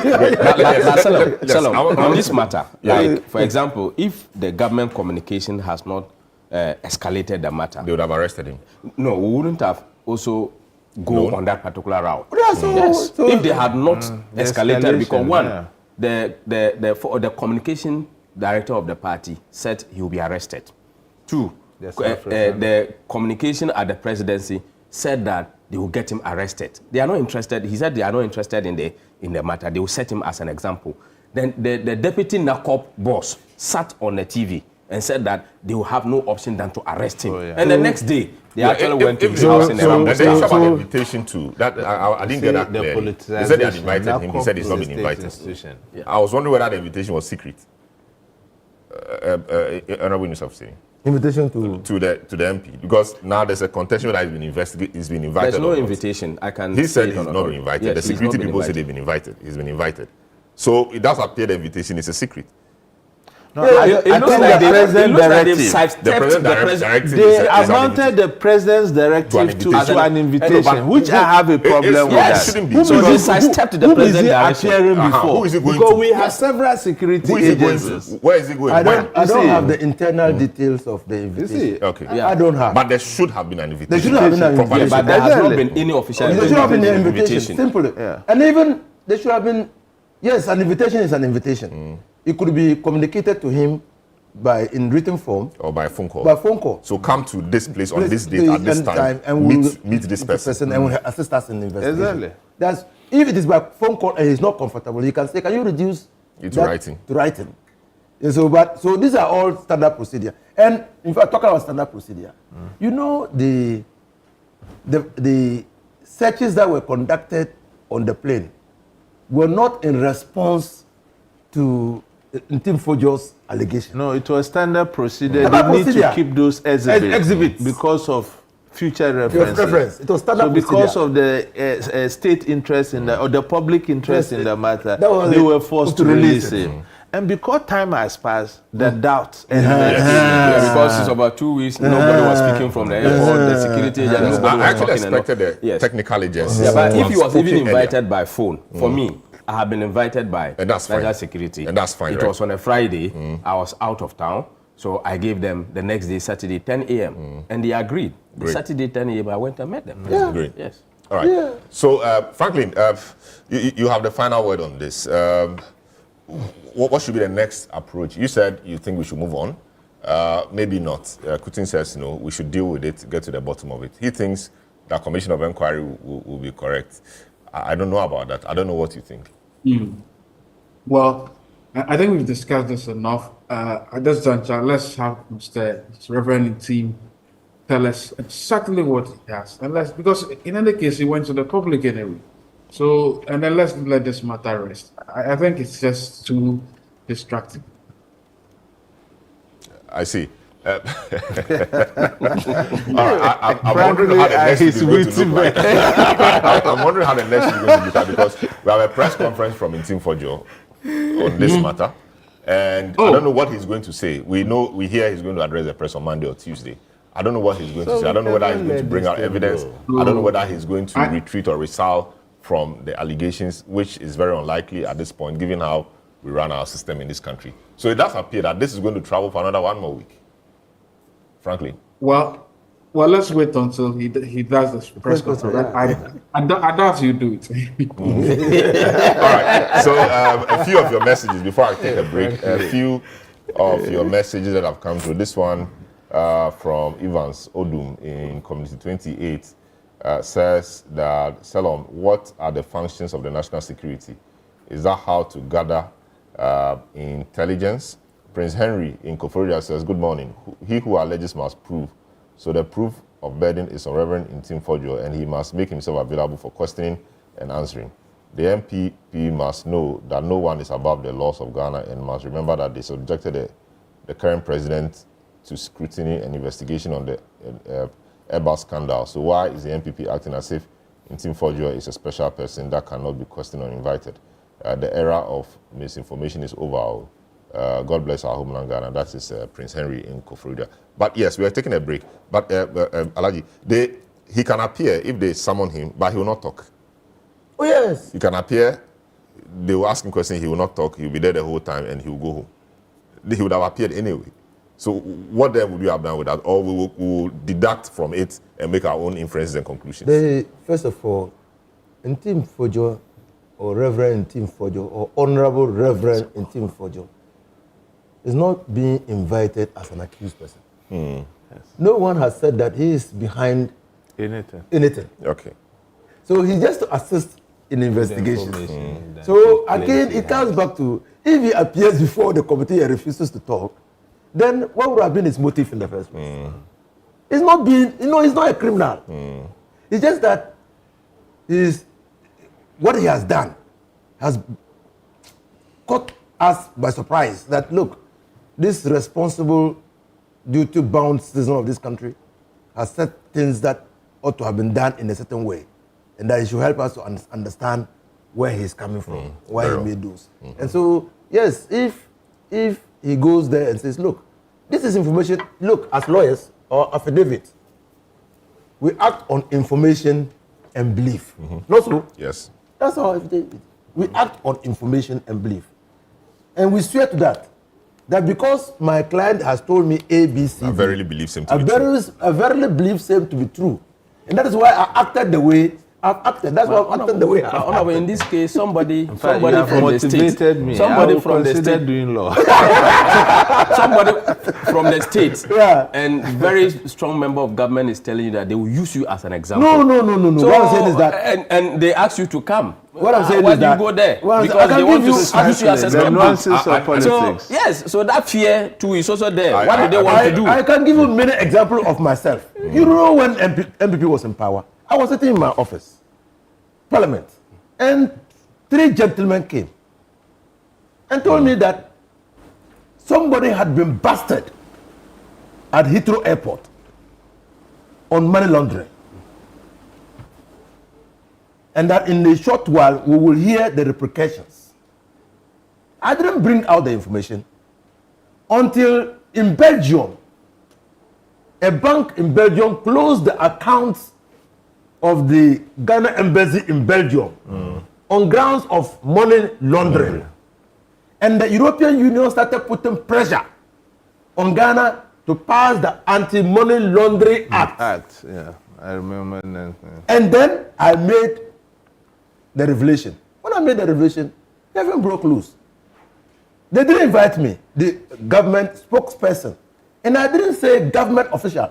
In my revelation, the people who gave me the information did not tell me a government official. Okay, if you had indicated government official, then this one would have been government official too. No, what I'm saying is that, what I'm saying is that, but you are now challenging that. So I see a lot of inconsistency in the position of MPP. Kojo Pong Kurma was the one who responded. Great.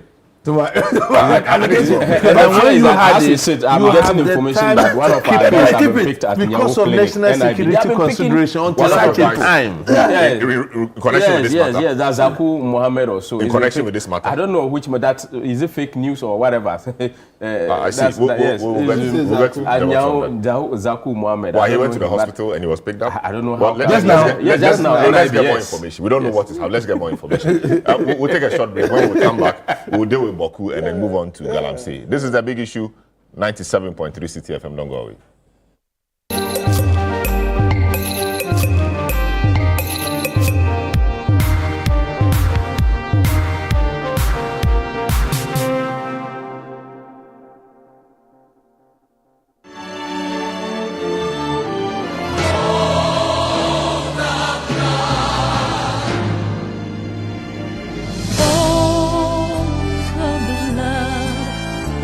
This Easter, be the light in a child's life.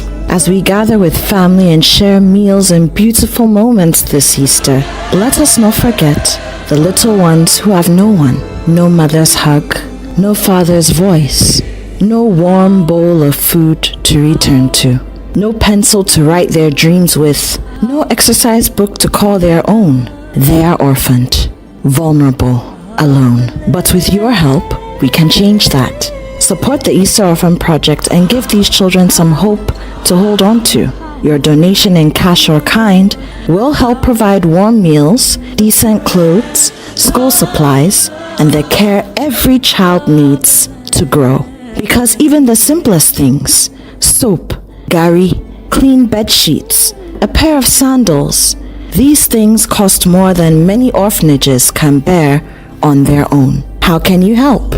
Send money via mobile money to 0550-900-006 or write a check to the City FM Foundation. You could also bring your donation to City FM behind the Adabraka Police Station. Visit www.citynewsroom.com or call 0550-900-006 or 0302-226-013 for more information. You can also give milk, sugar, bags of rice, toys, books, detergent, whatever you can share. Get together with your friends, involve your church, spread the word. Because every child deserves more than survival.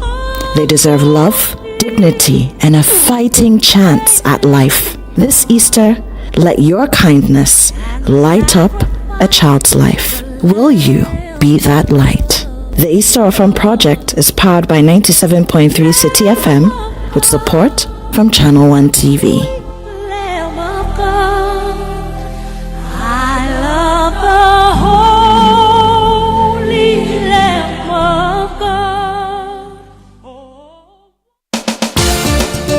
Where politics meets power, where the tough questions are asked, welcome to Face to Face.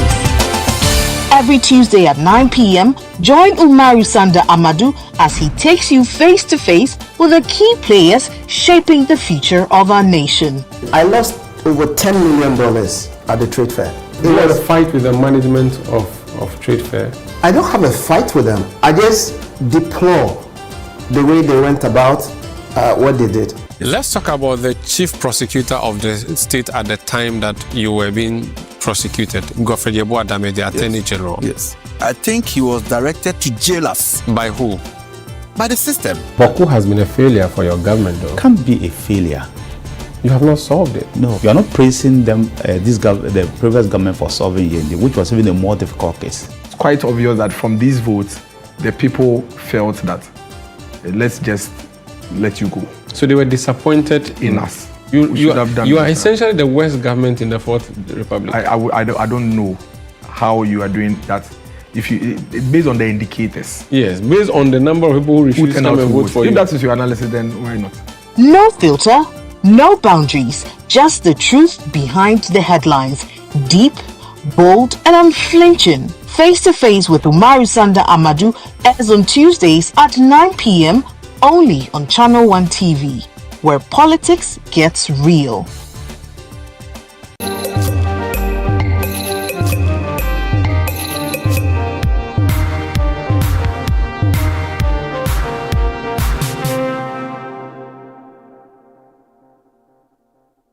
Yeah, welcome back. This is a big issue on 97.3 City FM and on Channel 1 television. We're also live on our social media platforms. My guests this morning, Inusa Fuseni, Honorable former MP, Tamale Central, former Minister of State for many portfolios, Haruna Mohammed, Deputy General Secretary, MPP, and Franklin Kujo.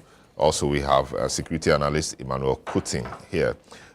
We just finished discussing the matter of the Intim Fojo security raid and all of that, evidence or not. We just concluded on that. Let me take two messages that have come through among the lot, and we move on to the next subject, which is the security situation in Bawku. This week has not been very healthy for them. We'll do a short one on that, and we'll move on to the discussion of Galamsey. Now, Alhaji Hamza from Pick Farm says, good morning, my brother. To me, what the minority and Mr. Intim Fojo is doing is much ado about nothing. The issue of the cocaine and money laundering was cooked and planned just to tarnish the image of government. My brother, to me, the statement issued by the Ghana Airport Company Limited has put this matter to a better end. According to Intim Fojo, he has picked Intel. Now he has picked Intel, and now he said he is acting on suspicions. They should stop insulting our intelligence and credit us with some little respect we deserve in this country. We have a country to govern, you see. Chris in Ashalebutre says, Selorm, it's very nauseating listening to hypocritical MPP folks talk about intimidation. They are delinquents and hoodlums invaded polling stations in the House of West Wagon in Rambo style during a by-election and shot innocent citizens for fun. But no latter-day saints condemn these actions like they are doing today. Should we call them hypocrites, or do they only reason properly in opposition? That's Chris from Ashalebutre. Now, there's been some issues in Bawku. One person was shot dead, supposedly by a security person. The young people of the area, the youth of the area, got angry and also went on rampage, burning houses and doing all sorts of things. They burned the Bawku commander's house and burned or attacked or touched the houses of MP for Pusiga, and we are hearing Ayariga. We're not sure about that yet, but a lot of things have happened. IGP, Inspector General of Police, Christian Tetoyohunu, visited a place with his men and made a few comments. Those comments themselves have been some subject of debate and controversy. Let's hear what IGP Christian Tete Yehunu said, and then we'll come back to the studio and do a quick analysis on the situation in Bawku. We are appealing to you to lay down your arms, have confidence in us, so that together we'll work and then we'll bring peace to this area. We assure you that when it comes to recruitment, we'll give the people of Bawku priority. We'll give the youth of Bawku priority. And so for that matter, a special team will come here to do special recruitment for people of the youth of Bawku. If we get them, I'm sure some of them have helped us a lot in international communities, in international peacekeeping. I know, and their names, only that I will not mention, who have worked diligently, and those who have retired, they also work together with us to make sure that we work together to bring peace here. For him. All right, so that's the IGP. He visited the area and he made a few comments. He said he will give priorities to the Bawku young people when they want to, to the security, to the police. That statement didn't sit well with a lot of people, but that's fine. Let's look at the Bawku situation generally. Let me start off with you, Kuting. The Bawku situation is an age-long problem. Mamprusis, Kusasis, etc. Historically and all of that. I don't know whether we've moved on, but it does appear that recently there was some chief that the Mamprusis installed to be the overlord of Bawku, and that, triggered the recent wave, and that's what we are still dealing with. Because the courts came in, back and forth, Court of Appeal, etc. But we're still dealing with that. How should we deal with this Bawku crisis? Well, Selorm, it's a very sad development, especially in the last few weeks. It's been very hard on the indigents of Bawku. But I think, once again, politics is at play here. And if you look at the Kusasi youth today, it is not about mistrust with the security personnel. It has moved to a sense of entitlement. Given the political promises certain parties in court, whether MPP or NDC, made to them. And you see, a perception has been created that the Mampreshis are MPP prone and the Kusasis are NDC prone. And that has made it very difficult to bring any solution to the Bawku conflict. I've always called that we can use the Dagbon experiment in Bawku, except that the Dagbon experiment was about secession. And it has to take the law courts to pronounce a judgment on it, and there was a political will, and it was enforced. I think in the Bawku case, it doesn't lie in my mouth to say who is a legitimate or illegitimate chief in Bawku. If I do that, I'll lose my sense of impartiality, given that an opportunity comes and I'm being invited to mediate in the conflict. So this is what we have to do, and rightly so, the president has set the tone. I think this tone was set by the former administration before His Excellency Nana Akufo-Addo exited. We had made calls for some kind of peace-building mechanism to kickstart. And I had posited that we can't keep recycling the same strategies and expecting different results. So in the circumstances, the government of the day should look at alternative dispute resolution outside the security mechanics. So the torchlight fell on His Eminence Otumfuo because he has done it before. And I think he started some form of negotiations with the feuding factions. He even invited them to Kumasi. And because of political expediency, and rightly so, because my senior brother, Dr. Mahmoud Bawumia, was the presidential candidate of the NPP, I think they slowed down on that because of political ramification, because he wouldn't have been seen as a neutral player. And I commend him solely. You know, he went to Bawku.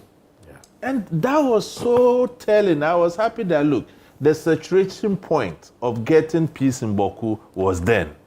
But because it was so close to elections, it was left. I'm happy the president have taken the initiative to continue the process.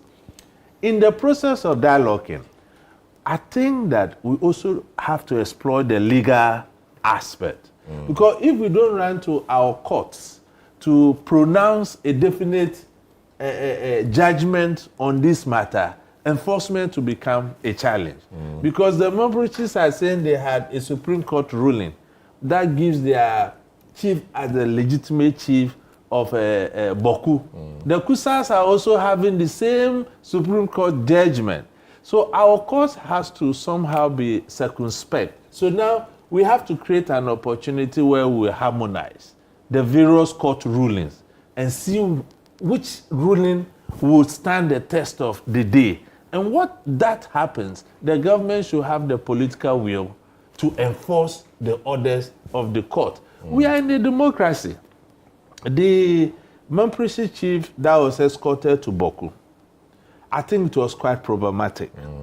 But given that the Kusasis felt that they had a Supreme Court ruling making their chief the legitimate chief of Bawku, they should have resorted to the legal process where they could go to court and seek a contempt judgment against the other chief. I heard in various fora or the Mamprichis, the Kusasi you saying the Mamprichis chief is an illegal chief and an imposter on their land. And how do you test that? We are in democracy, and democracy is about the enforcement of laws. Is that not it? Go to the law court, test that processes, and when you get a judgment, I think the government or the security agencies will have the grounds to enforce him. As it is now, I'm pleading with the president. You know that this conflict predates independence. Ghanaians want to know what is the animal in all of this. So they should have a constitutional commission in place where you can give these feuding factions the opportunity to vent and articulate their positions, and in so doing, the peace builders or the mechanics of peace building can be in between and plug in the relevant strategies to bring in peace in Bawku. Let me ask you, if you are so aggrieved and you are given an opportunity to present your case, indirectly you'll be healing internally. And the good people of this country will have the opportunity to listen to the Kusasis aspect of their story, the Mamprichis side of their story, and we leave the rest to our law enforcement agency, depending on the kind of rulings we'll get on the court. So I would suggest that whilst these mediation processes are in place, the court processes should equally go alongside. You understand? So that at the end of the day, when the court pronounces, we know where to plug in whatever. But this is the catch. People have lost a lot, and there must be some kind of reparation for these people. We cannot get any peace in Bawku if we don't put mechanisms in place to make sure that those who have suffered certain losses are compensated. And there is a catch here, and I feel so sad sometimes as a Northerner.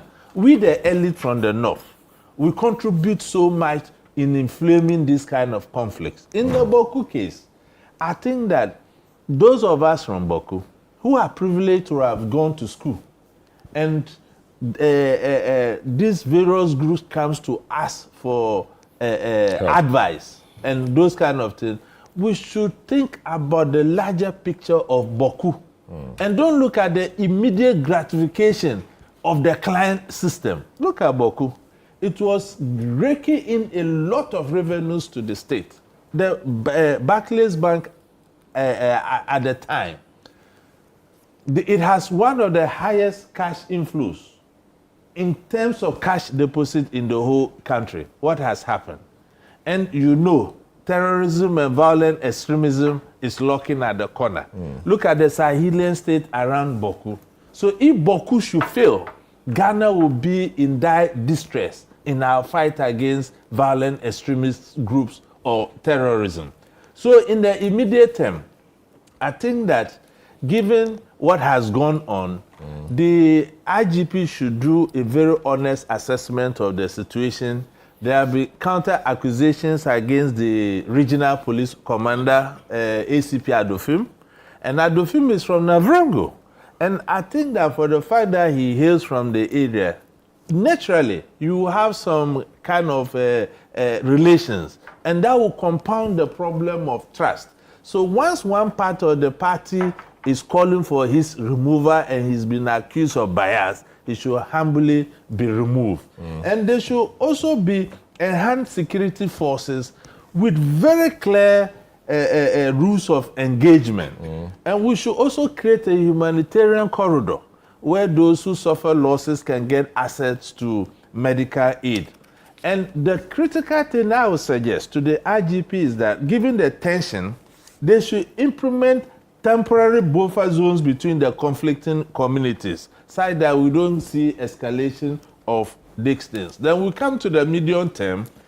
You see, with the medium term is what the president mentioned, with Otumfo leading the distance. But apart from Otumfo, we should get national figures who command respect among the feuding factions. That can add to the layer of the traditional authority.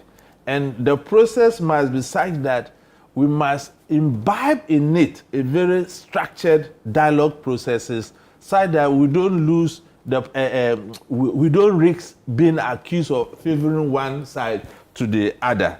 And in the long term, I think that we just have to look at our chieftaincy resolution framework through the National House of Chiefs. And I know if you look at it, if we finally get solution in Bawku, another problem that could come in Bawku is succession problems. And you know, everybody, chieftaincy has become something everybody is interested in now because of the kind of economic benefits associated with it now. In time past, chiefs used to ride horses. But today, V8. They are competing with our politicians for V8. So people think that there's so much economic benefits out there. And then we also have to look at our economic development initiatives. And you know that the youth unemployment in Bawku is a major issue. It's a major so they are issue. Just there, and so they're listing and because they are unemployed, they have vulnerability to mobilization. So that is why I think that the IGP's statement yesterday shouldn't be taken out of context. You know me, I've been very critical of our security heads because I expect so much from them, because I believe that the standards has been set so low in our democratic dispensation. So to me, he took policing into another level by infusing diplomacy. Can you imagine a very regimental institution like the police? The head is apologizing to civilians for excesses his men or women might have committed to them. That should tell Ghanaians that he has one motive: how we can bring peace to Bawku. So with the statement of giving Bawku youth priority in recruitment, it should not be taken out of context. It shouldn't be taken out of. It's not the first time it has happened. My senior brother is here. We used to have regional recruitment. So let me go to your senior brother now. So the matter in Bawku, of course, we've discussed this many times. It's come up again. What is the surest way to do? Otumfo, or what should we do? My lecturer at the University of Ghana, Professor Herita Bensa Bunsu, now a Supreme Court judge, says that it is not by accident, or it was for good reason, that God in creating us gave us the mouth and the tongue so that we can communicate. And that when we fail as human beings to communicate with each other, conflict is inevitable. So And in talking to each other, you must identify the critical mass of people who want to change the status quo and use them as a catalyst for the change. It's totally unreasonable and unacceptable to continue to have ethnic conflicts in the northern parts of this country, and particularly in Bawku. Long before the conflict erupted, Kusasis were marrying Mamprusis. Mamprusis were marrying Kusasis. Our majority leader is a product of that relationship. Today, I don't know whether he will be accepted totally or completely as a Kusasi, or whether he will be accepted as a Mamprusi. So he's found in between. Probably that's why they went and burnt his house. Now, so we need to look at the issue dispassionately. And dispassionately we must, as a people. This issue is not our creation. This issue is part of the colonial legacies. It's not our creation. The Kusasis are acephalous, just like the Konkombes are acephalous. They did not have a centralized system of governance, local administration. They didn't have. And so, when Lord Lugard came to make administration, the cost of administration easier for the British government, he decided to experiment his indirect rule, ruling the areas through the institution of chieftaincy. So the Fafares had no chieftaincy. So now the Bawku was a creation of the British government. And that's why for a very long time, the Bawku was installed. Not that the Nigerians the Mamprusis had conquered. No. It was just hierarchical to ensure that the British administration gets things through the chiefs.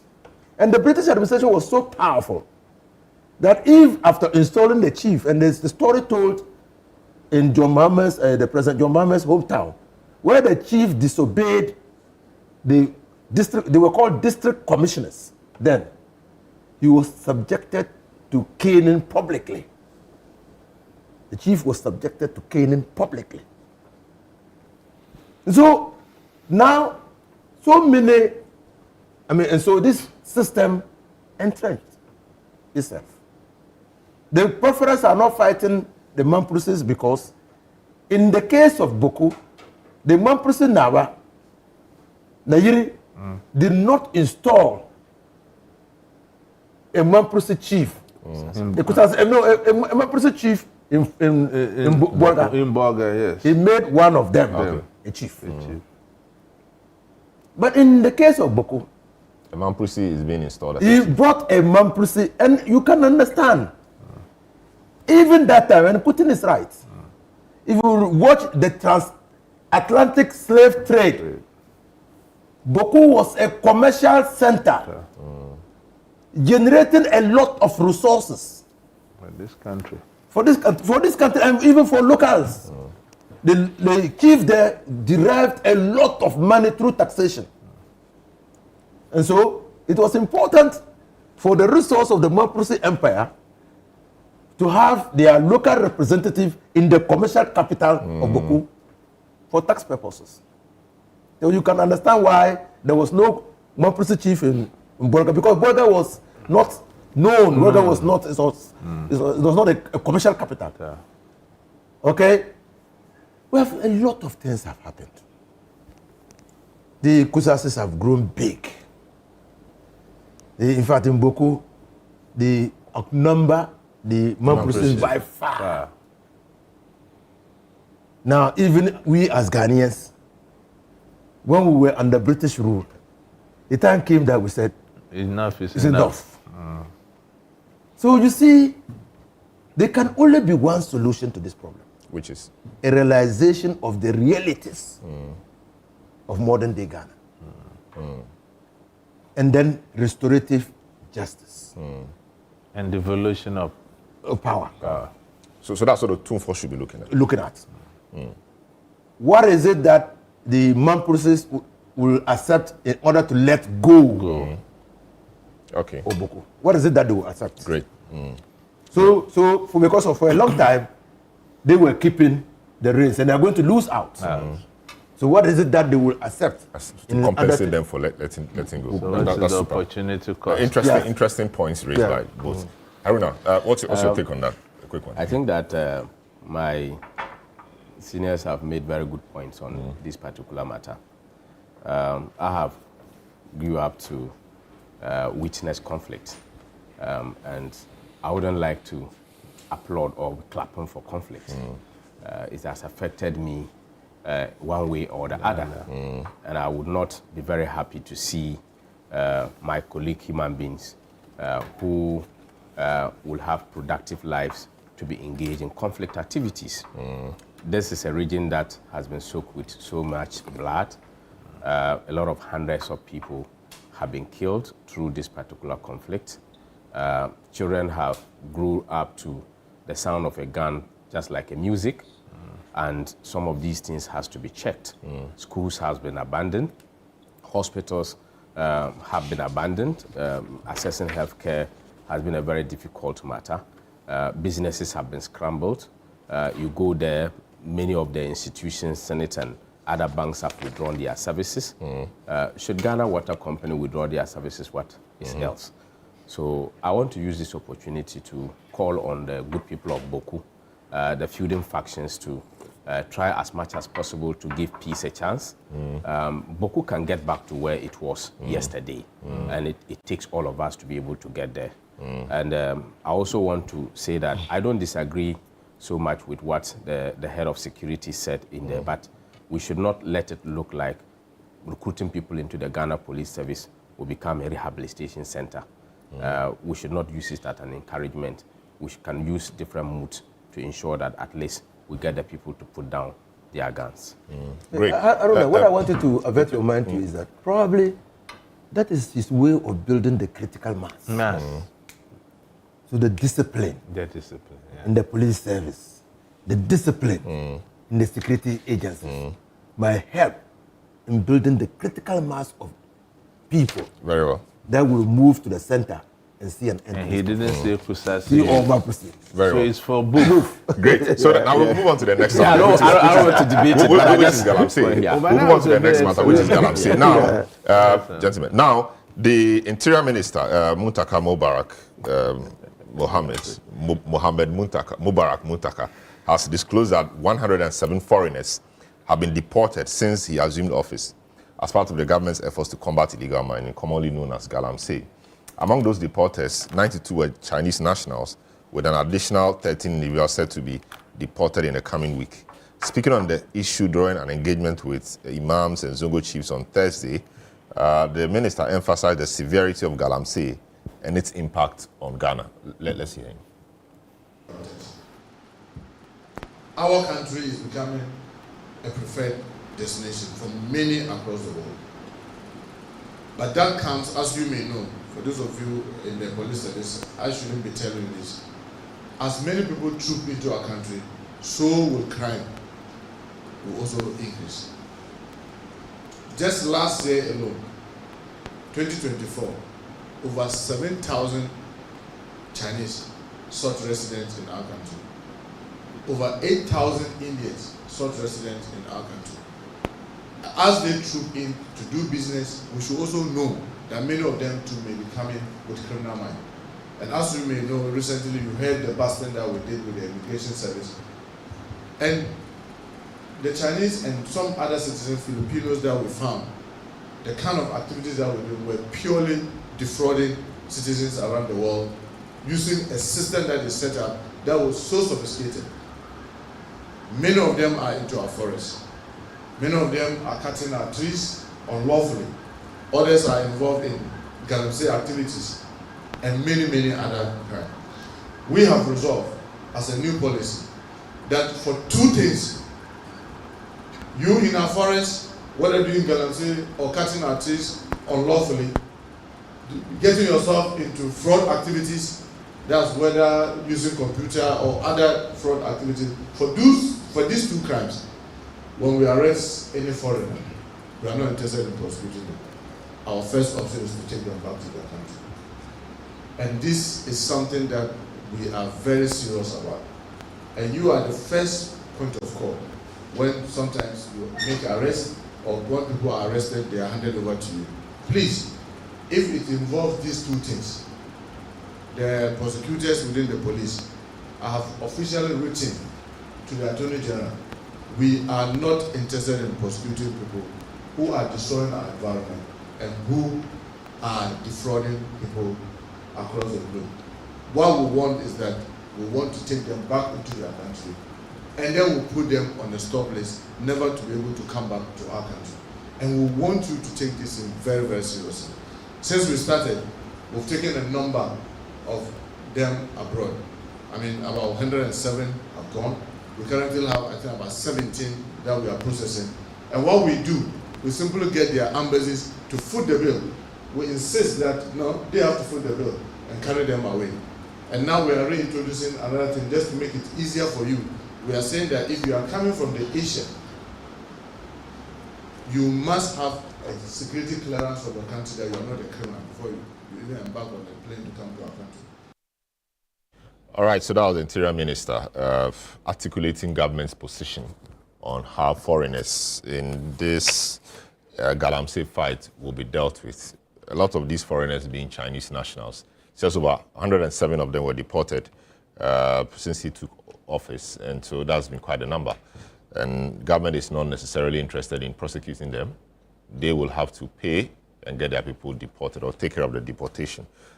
My guest for this segment of the program is Awula Sewa, coordinator for eco-conscious citizens, Inusa Fuseni, former MP, and more relevantly, former Minister for Lands and Natural Resources.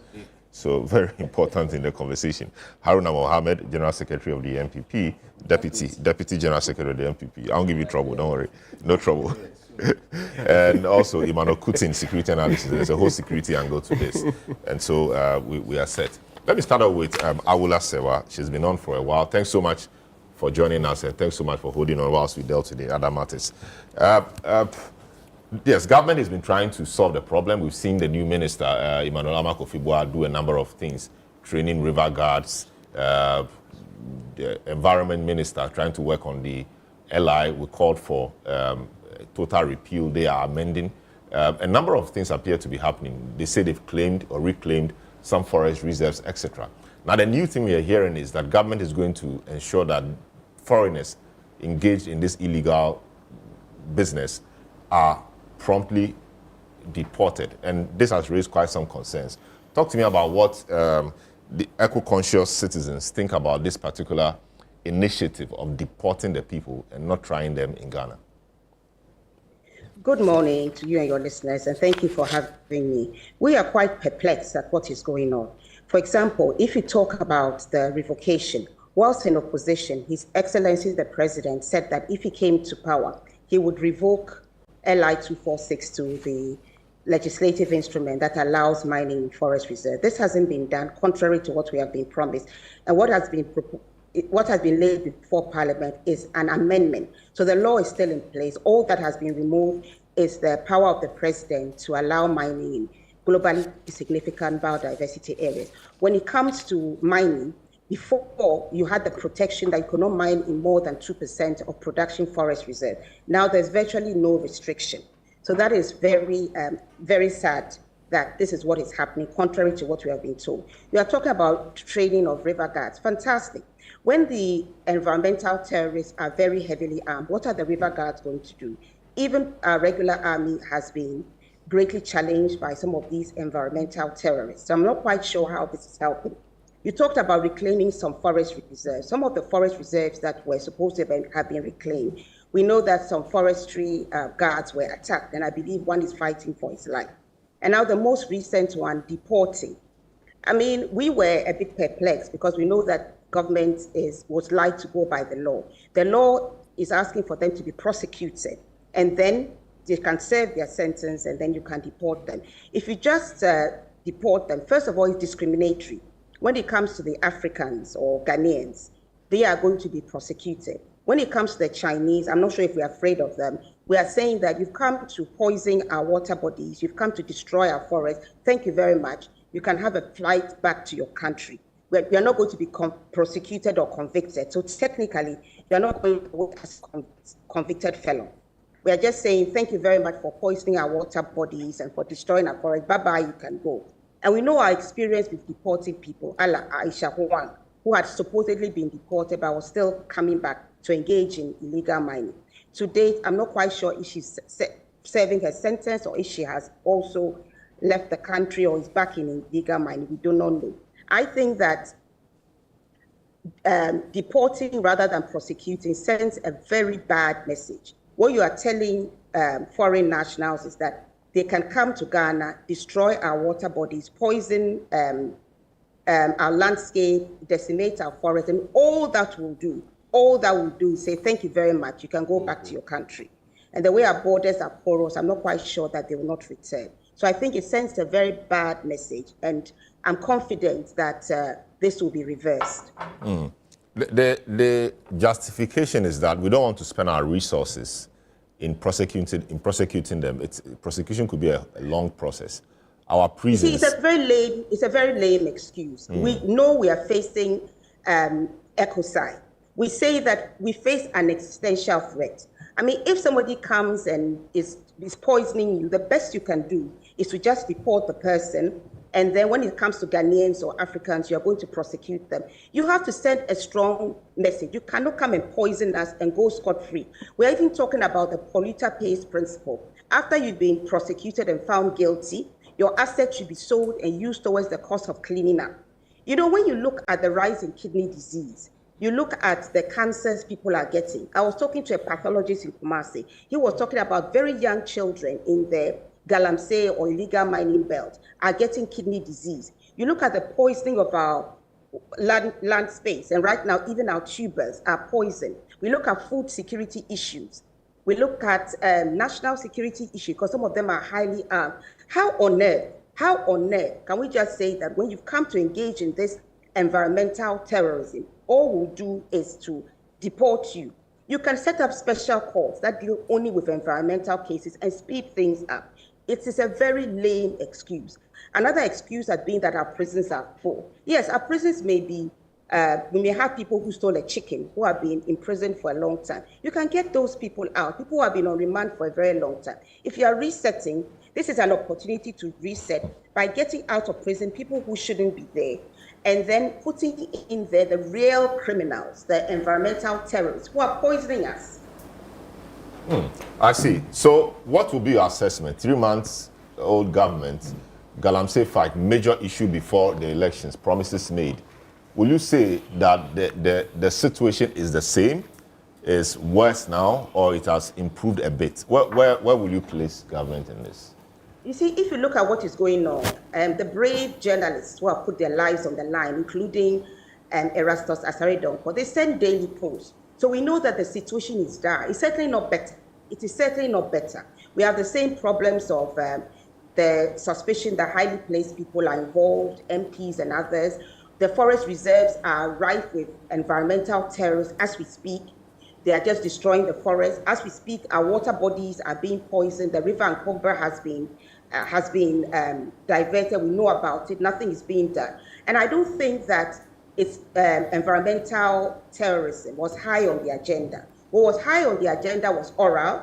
What was high on the agenda was recovering looted properties. What was high on the agenda was revoking e-levy, which has been done. Hooray, the betting tax, which has been done. But if you look at it, the house is on fire. And I would have thought that the priority would be putting out the fire. Your house may be on fire. You have to pay school fees. You have to do certain things. The priority is to put the fire out. Then you can see to other things. Yes, if we recover all the looted properties, we're not paying an e-levy, but we're all dying of cancer, we're all dying of kidney disease. What would have been the benefit? It's very good to recover stolen property. It sends a signal that if you loot state property, you'll be dealt with. But we're talking about priorities. We are being poisoned. The house is on fire. And in many cases, I'm sorry to say, the firefighters are the arsonists. So we need to put out the fire and deal with it. Then we can deal with other matters as well. Thank you. I see. Just hang in there. I'll come back to you. Alhaji Yusuf Hussaini, you've been the minister. You've been a minister in the sector. The promise was made of revoking the LI. That's not what we are seeing. We are seeing an amendment of a part of it, which is not what we were told or we asked for. Now, the law is clear on what to do to persons who break the law when they are foreigners. Indeed, the Mining Act, as amended, section, the section on section 99, I think. 6 going. Yes. On small-scale mining. Exactly. It said a non-Ghanaian who undertakes a mining operation or facility or facilitates the participation of any person in mining community contrary to a provision of this act commits an offence and is liable to a conviction, to a fine, to so and so and so and so. Where a non-Ghanaian who is liable on summary conviction under subsection 3 is a person liable to deportation under section 35 of the Immigration Act, that non-Ghanaian shall where sentenced to a term of imprisonment, serve the full sentence before deportation. Now, the law is clear. We are, by an executive decision or policy or whatever, trying to go around this, that the person will not be prosecuted. The person will just be deported. And we're wondering, where from this and how does this serve the cause? The people come to pollute it, we get them, and then we say they should go away. Knowing that our borders are porous, we deported Aisha 1. She found a way of getting back into the country. Where from this and what is the rationale behind this new position government is elucidating? Well, so it's good that you've read that portion. I was very instrumental in the amendment process of that law. In one, raising the penalty for a non-Ghanaian involved in small-scale mining, and two, the legal regime that regulates how we treat a non-Ghanaian who has acted contrary to our laws. So that's the position of the law.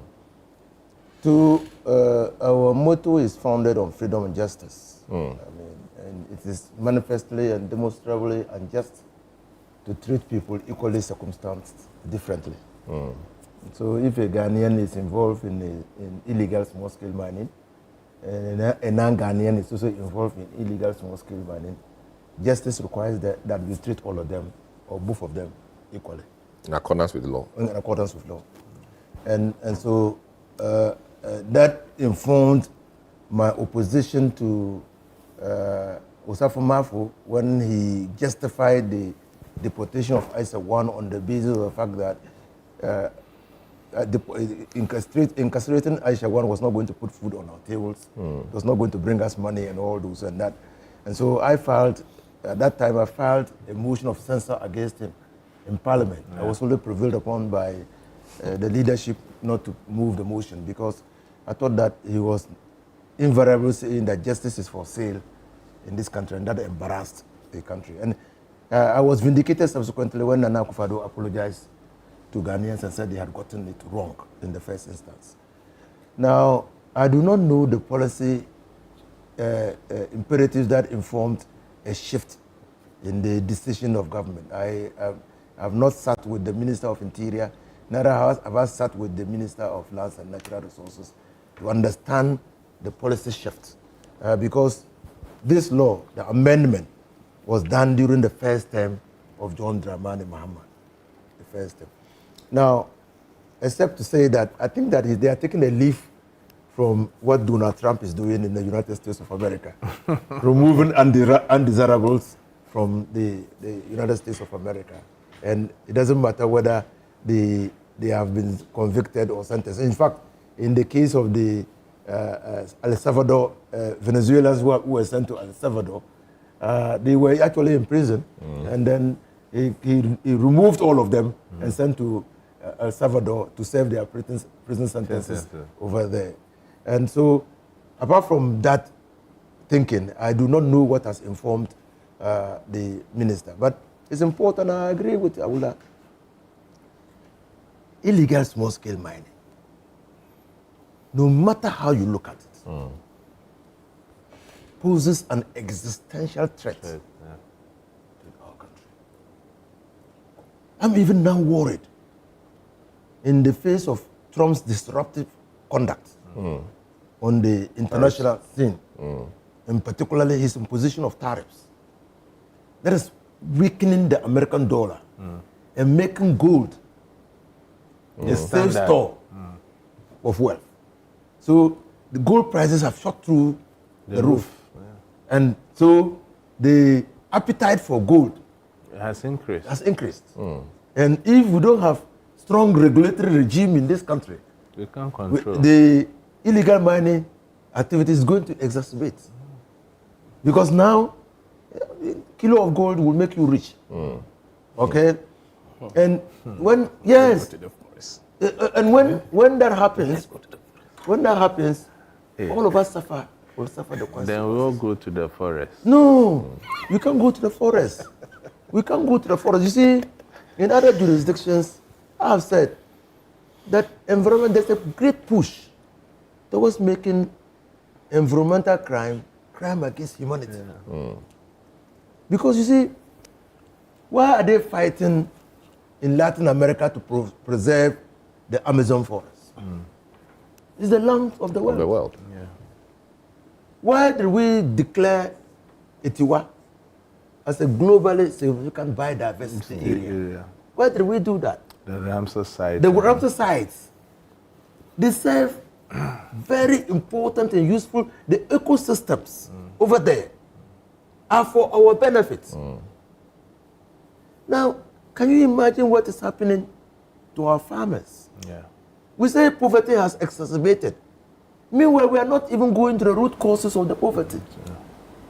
In the time past, when there was no illegal mining activities of this scale in this country, a farmer going to the farm will stop by the stream and fetch water and drink that water on the farm.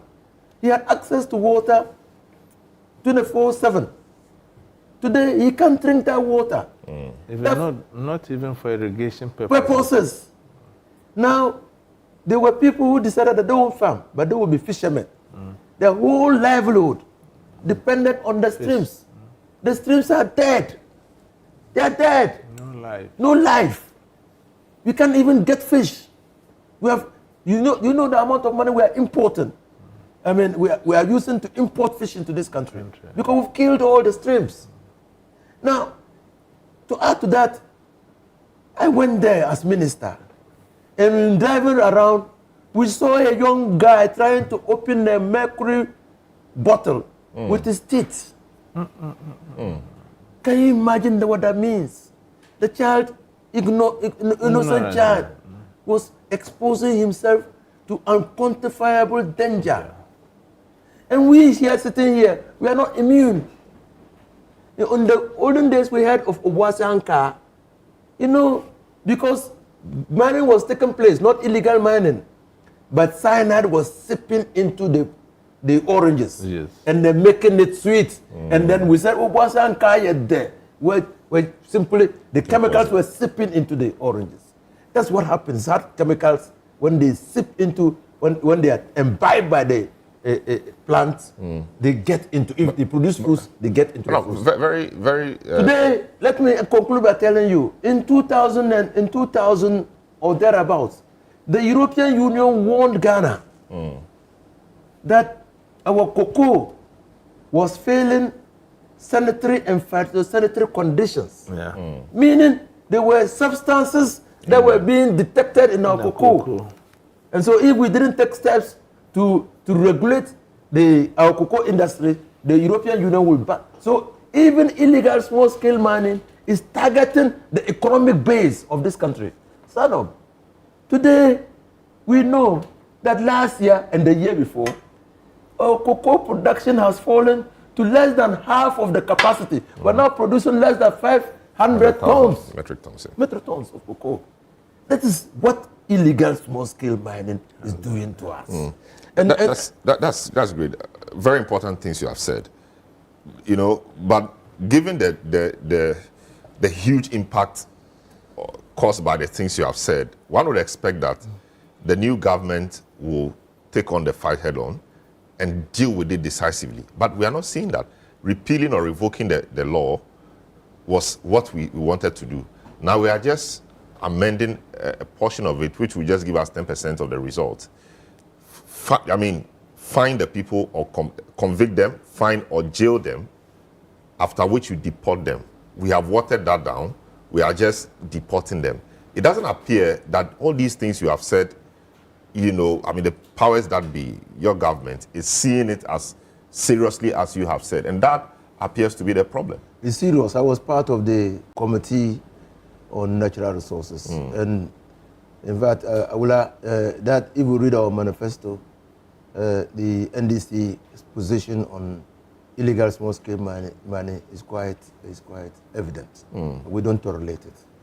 I also agree with her, and I was on different panels with her, that look, and I faulted Nana Akufo-Addo for not repealing the LI 2446 or so. 62. 2462. I faulted him because I thought that that will send a positive signal to those who were demanding that mining should not take place in forest reserves.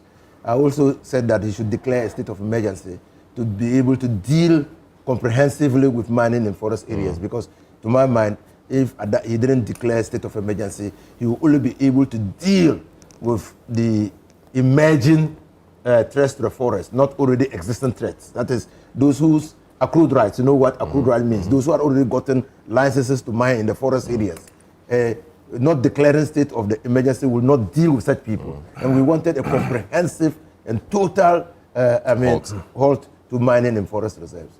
I think that John Dramani Mahama, he watches TV. I think that he will be listening to us, and they should review the policy stance and see how we can meet the legitimate and reasonable aspirations and expectations of the people of this country. We have a duty to serve this country and serve them in ways where they will appreciate. I mean, there's no easy way out of illegal mining. You have to take the bull by the horn. I criticized community mining and said it was another way of illegal mining activities because of the lack of transparency or opaqueness of the whole thing. And so, if we are going to reset, we should reset the country on the basis of principles that are acceptable and agreeable by all. Repeating mistakes has never been considered as experience. So we have gone, MPP made mistakes, we said they were mistakes, we will come and correct them, and we come and we are making those mistakes. That doesn't make us experience as a country. So what is the problem really? Because in opposition, you appear to see things clearly. Call for specific things. Call for specific things. State of emergency, revocation of the LI, all of that. But now that you have the opportunity to execute the things you talked about in a manifesto, we appear to not be doing it the way we wanted it done. So can we now, upon hindsight, understand why the previous government did not do it?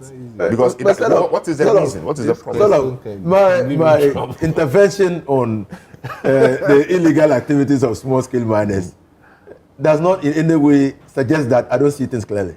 No, I'm not. I'm talking about you. I'm talking in general. And because you're a minister, I mean, you have government is in power. Exactly. So pardon me. Yeah. So I have said that look, and this debate was even at the manifesto committee. I have said that you can't treat illegal mining activities with kid gloves. There's a moral hazard there. If you say you are deporting foreigners because you don't want to waste money in feeding them, you are talking about a moral hazard. Even if you deport the foreigners, you are still confronted with a moral hazard because they have damaged the environment, and you are going to use resources. Okay? So they will pay for it. Don't pay for it. That's a moral hazard. Don't pay for it. Somebody's going to pay for the damages there. So you have to look at the whole thing comprehensively. And that argument that, no, we don't want to feed them, I mean, I don't think we're not getting it clear. That when they damage the environment, they are going for reclamation.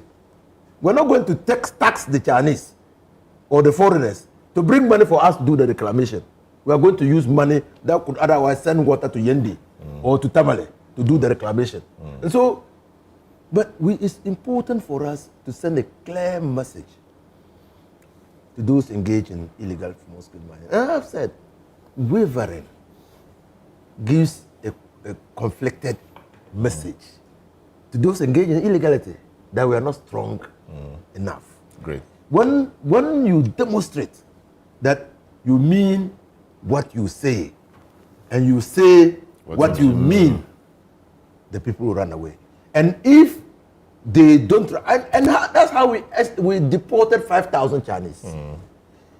We didn't get them on the mining field. Okay. We didn't get them doing small-scale mining. We only through the help of Bavulolate, then National Security Coordinator, we did a swoop on the 6 regions at the same time. So there was no There's a escape. way to go, yeah. So most of them were running away. Some running to the rivers. The rivers. Then we were picking them. Not that we saw them doing it. Okay. That was why we deported them. Okay? So now, and the signal was clear. Initially, they thought that we were joking. I mean, they just looked at the sheer numbers. And they asked themselves where we will put them.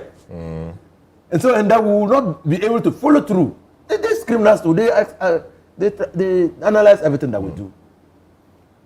And so, Mr. President, mining is good for this country. Mining is good for every country. Because even here, our watches, this table, the cameras, are all products of mining. The chairs that we sit in, all products of mining. So mining, if done responsibly and sustainably, will lead to the development of this country. In fact, there's a vision, African vision on the mining sector. It's very clear that when we exploit the minerals, we should be able to catalyze the development of this country. But it must be done responsibly. Great. Emmanuel Kuting, security-wise, we say that all these guys in the places now have been they are armed now. We are training river guards, etc. And even these Chinese who come, some of them come with sophisticated equipment, armed and all of that. Which is the best approach to deal with it? Calling for state of emergency? I mean, what is the best approach to deal with this in the face of this policy announcement we have seen from government? Oh, thank you once again. I want to really commend my senior brother, Honorable Inusa Fushine Esquire, for his consistency with this matter. I know it's a difficult issue where he's sitting now and his government is in power. And given that Galamsey was a campaign issue, and MPP partly lost elections because of Galamsey, and the promises then NDC in opposition made to the good people of this country. It appears to me that when crime is committed against the state, enforcing our laws become a problem. And if you look at the value chain of our state institutions, our major challenge is enforcement. Look, Galamsey has been with us for some time now. We are not seeing any sight in end. It is rather escalating. And I think that the best way is to declare a state of emergency. If the president really means well, and the campaign promises he made to the good people of this country. Look, we have our army there.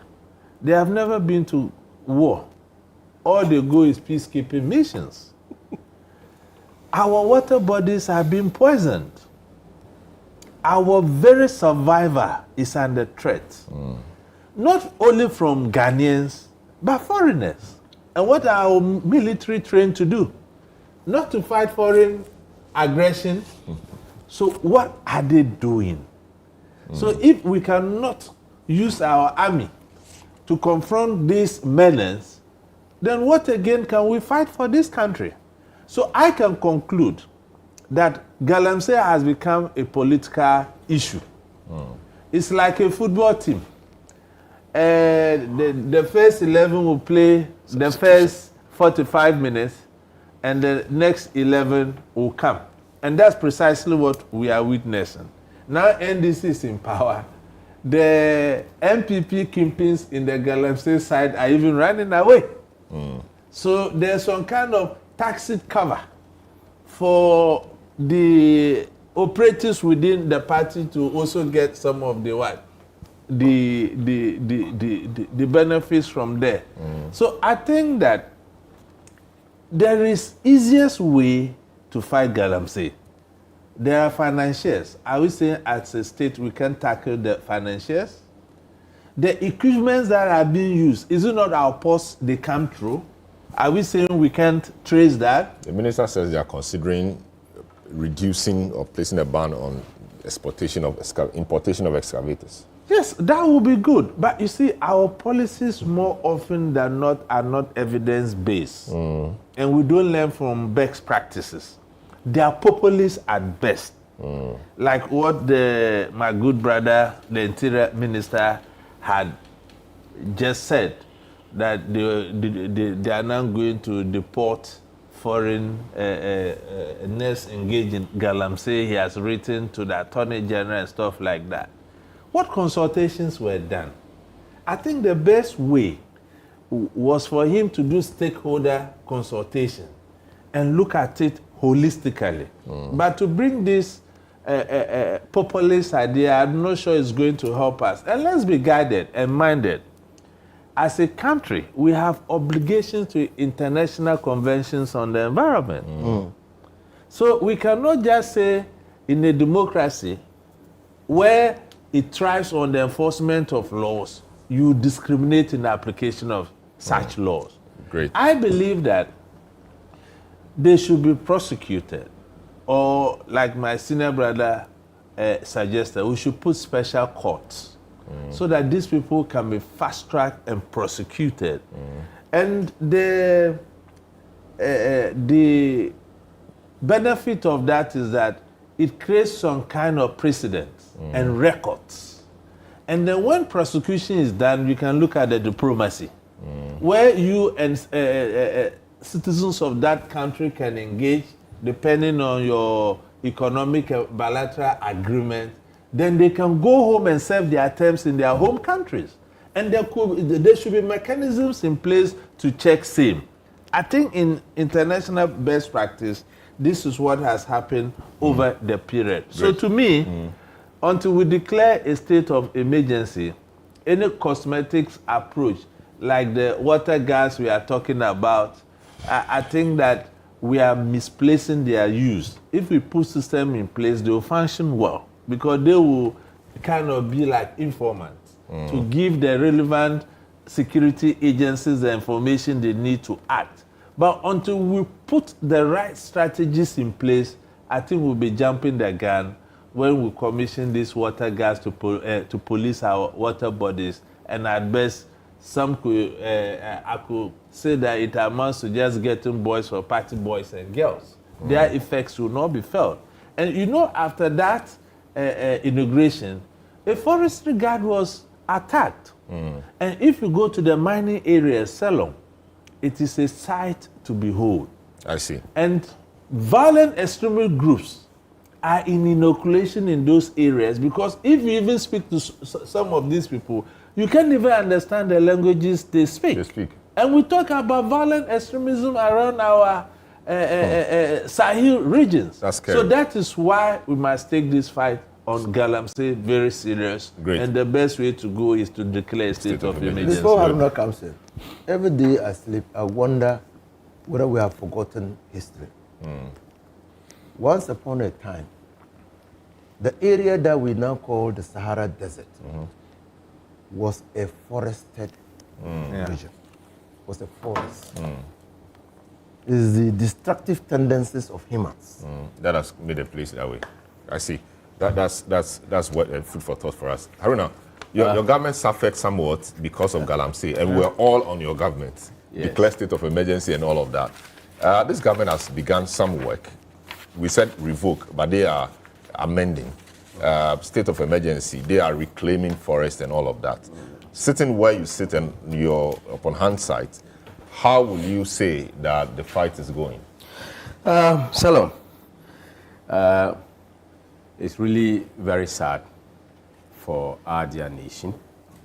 And I've always loved Honorable Inus Afuseni for his honesty, sincerity, and speaking to the issue as it is. People may doubt his power, but he's somebody that is very close to His Excellency the President. He has held two very important ministries. Very, very important ministries. Powerful. And I don't think that the advent of politics, somebody has occupied such ministries before. And we celebrate him.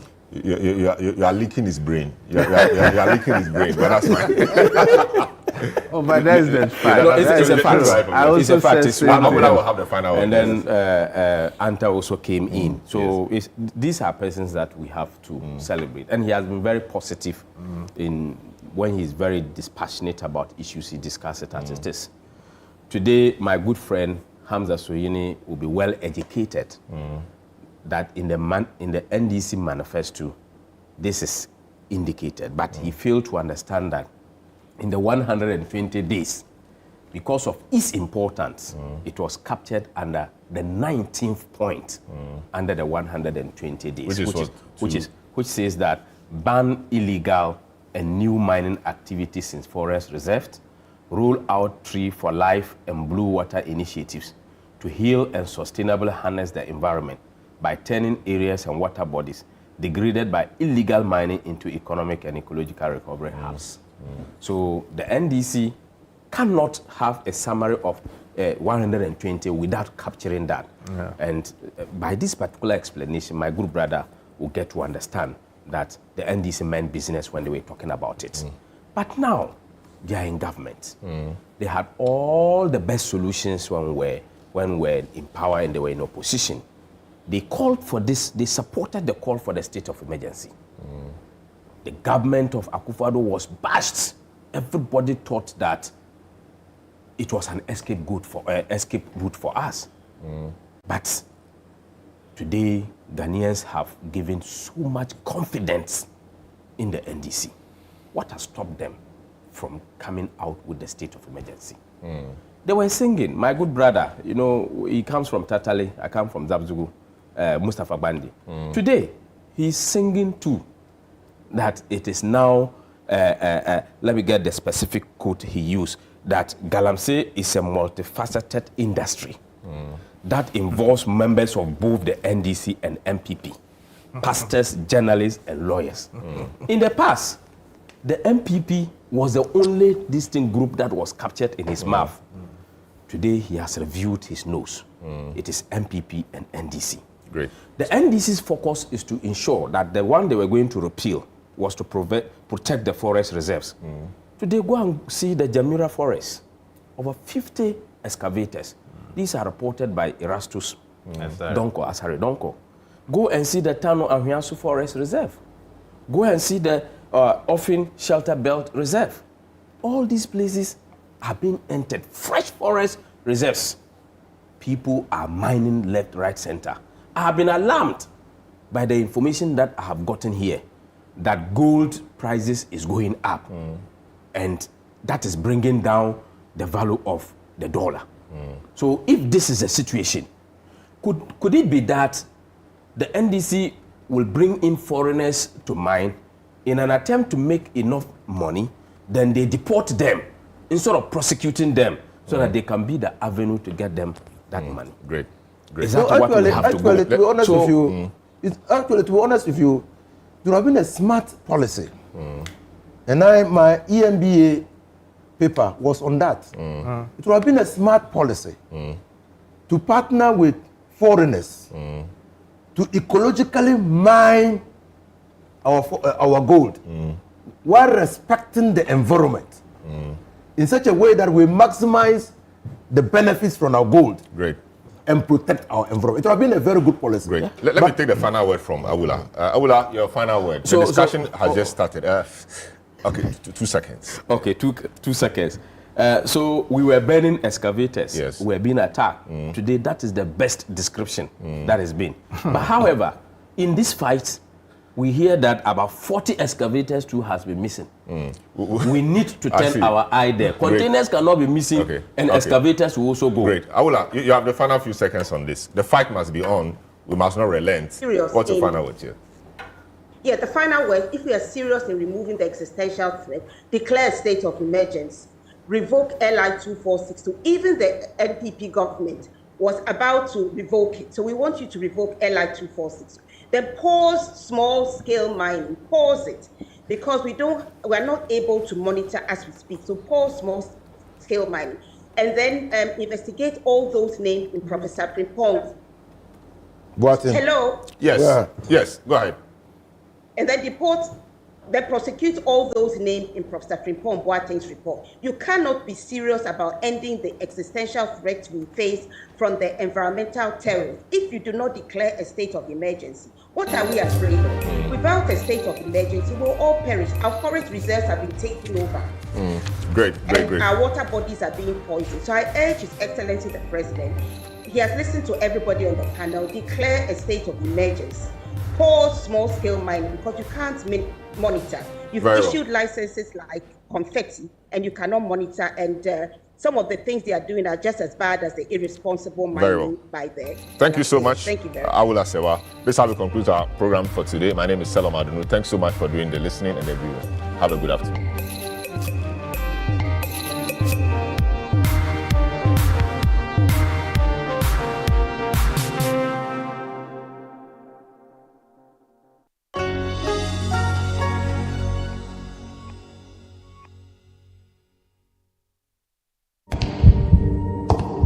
With only 24 hours to pay his huge debt, a public servant runs into hiding in an abandoned house. But the abandoned house is more than an abandoned house. Anyone here? This place looks dusty. Can anyone hear me, please? Mouse! Scribe Productions presents Kobna Answer's heart-pounding one-man original musical, The Saint in the Devil's Shoes.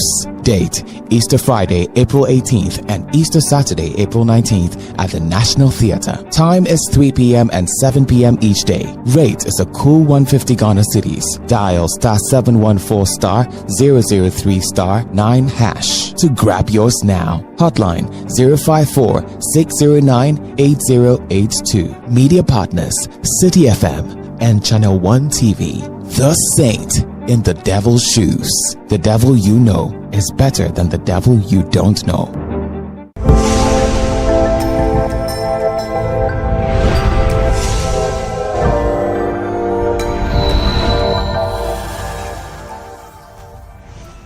Welcome to the Wonder Space Show with Miss Natalie. In a place you want to discover, there's so much to uncover. Are you an explorer? Yes! Then join us on an adventure.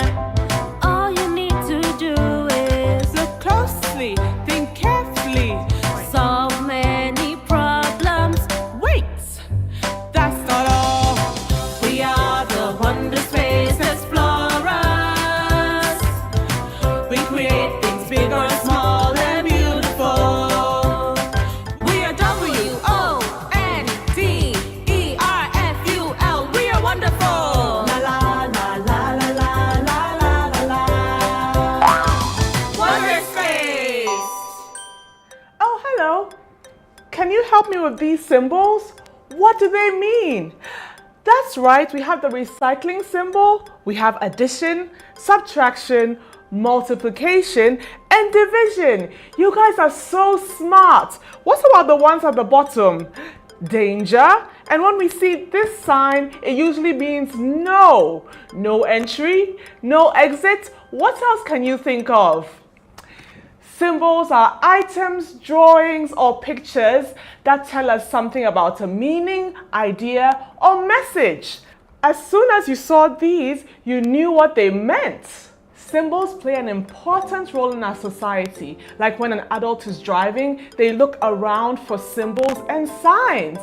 Or when you're sending a message to a friend or typing a message to a friend with permission from your parents or teachers, you might use emojis or emoticons. These are symbols that might tell us how you feel. If you send an angry face, we know you're angry. If you send a heart, we might think that you really like it. So the emojis or symbols tell us how you feel. This is a form of visual communication. Ooh. In Ghana, we have very special symbols known as Adinkra symbols. The Akan word Adinkra literally means farewell or goodbye. Adinkra symbols have very important meanings. They are a visual way to show us or tell us about wise sayings, which are known as proverbs. Adinkra symbols and their meanings can be linked to folk tales, folk songs, and popular sayings. There are lots and lots of Adinkra symbols. My sheets here are filled with different types of Adinkra symbols, front and back. So many. Some of the popular ones that you may have heard before are Sankofa and Jinyame. Do you know what they mean? Nowadays, Adinkra symbols can be found on things like sculptures, jewelry, furniture like stools, and more. Originally, the term Adinkra was used for cloth, a particular type of cloth known as Adinkra cloth. Many years ago, Adinkra cloth was reserved or kept aside for kings, Asante kings or kings of Akan kingdoms.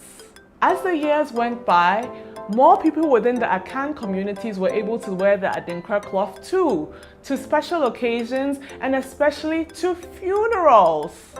The symbols on the cloth that are worn at places like funerals or other occasions are used to communicate messages to the guests or visitors. That sounds like a talking cloth. Adinkra symbols are truly fascinating. They've been carefully designed and crafted. Let's find out more about the important history of Adinkra symbols. Long ago, there was a king named Nana Kofi Adinkra. He was the leader of an old Akan state called Jaman, not German, Jaman, located in what is now the Bunu region of Ghana and parts of the Ivory Coast. The chief Nana Kofi Adinkra made the Asante Hene, the king of the Asante people, very angry. The Asante Hene at the time was known as Nana Osei Bonsu Penyin. But why was he so angry? Well, the king of Jaman asked his goldsmiths to make a copy of the golden stool. The golden stool is a sacred stool and a symbol of the unity of the Asantes. No one was allowed to copy it, ever. This led to a war between the Asantes and the Jamans. The Jamans were later defeated and captured. Some of the skilled craftsmen among these people were captured and were said to introduce the art of making the Adinkra cloth with the patterns stamped on them to the Asante people. These patterns were later adopted and developed by the Asantes and became known as the Adinkra symbols. Wonder Space Explorers, is there any way that we can use Adinkra symbols in our everyday lives? Earlier in the lesson, we talked about Adinkra symbols and their meanings linking to things like proverbs, folk songs, and popular sayings. I have an idea. Can we link any of the Adinkra symbols to our Wonder Space song? Yay! Do you think we'll find any that communicate some of the ideas that we have in our Wonder Space song? Let's find out! Are you ready to sing along? Great!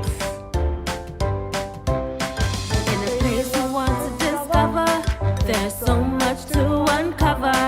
Are you an explorer? Yes! Then join us on an adventure. All you need to do is look close.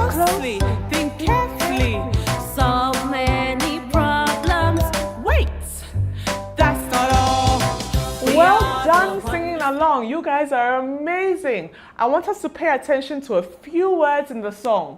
Discover and uncover. What are we discovering? New things, new knowledge. And there's another part of the song that we should pay attention to. Are you ready? We heard things like look closely. We heard think carefully. We also heard solve many problems. And lastly, create. So Wonder Space Explorers are observant, ingenious, creative, and wonderful. Now, let's see if we can find any Adinkra symbols in my file of Adinkra symbols here that link to our song. Are you ready? Okay. So, according to our document here, we have a lot of them that link to the idea of thinking carefully or gaining new knowledge. Oh, I found one, and it's called Dame Dame, and it means intelligence or ingenuity. And that symbol, that's the symbol I was talking about. Okay, so we found one that might link to the idea of thinking carefully, thinking carefully. All right, let's see if I'll find more in my document over here. Oh, another one that talks about knowledge or wisdom, and it's known as Nyansapo, which literally means wisdom not. And it means wisdom, ingenuity, and intelligence. And that's this symbol. Are you wise? Yes, Wonder Space Explorers are extremely wise. We found two. Okay, I found one that might link to the idea of looking closely. Are we looking closely? Okay. And it's called Shemudria, which literally means measuring stick. And it talks about examining things closely and making sure that things are of great quality. You can think of something like perfection. So that's that symbol over here. And as Wonder Space Explorers, we should be always looking closely, taking notes, and assessing the environment around us. Lastly, we have the idea about creating. Wonder Space Explorers are creative. Let's see if we can find one about creativity. Oh, there's one on the first page, and it's called Anansintintain, which means spider's web. And that literally means wisdom or creativity. I love that one because Wonder Space Explorers are creative. And when we look closely and think carefully and create new things, big or small, we solve problems. You've learned lots of new Adinkra symbols. They're not the usual common ones. They were the ones that we could link to our Wonder Space song or the idea of being a Wonder Space Explorer. I hope you learned a lot, and I hope you remember some of the names, or at least you remember the meanings. Wonder Space Explorers, we've already learned so much about Adinkra symbols. Can you guess what we're going to do next? Can you guess where we are going today? We're going to find out how to make Adinkra cloth. We're going to meet a man who lives in Ntonsu, which is a town in the Ashanti region, and he's going to show us how they make Adinkra cloth. Now, I'm currently in Accra, and Ntonsu is in the Ashanti region. So today, we're going out of Accra and to the Ashanti region. Buckle up for our adventure! Yay!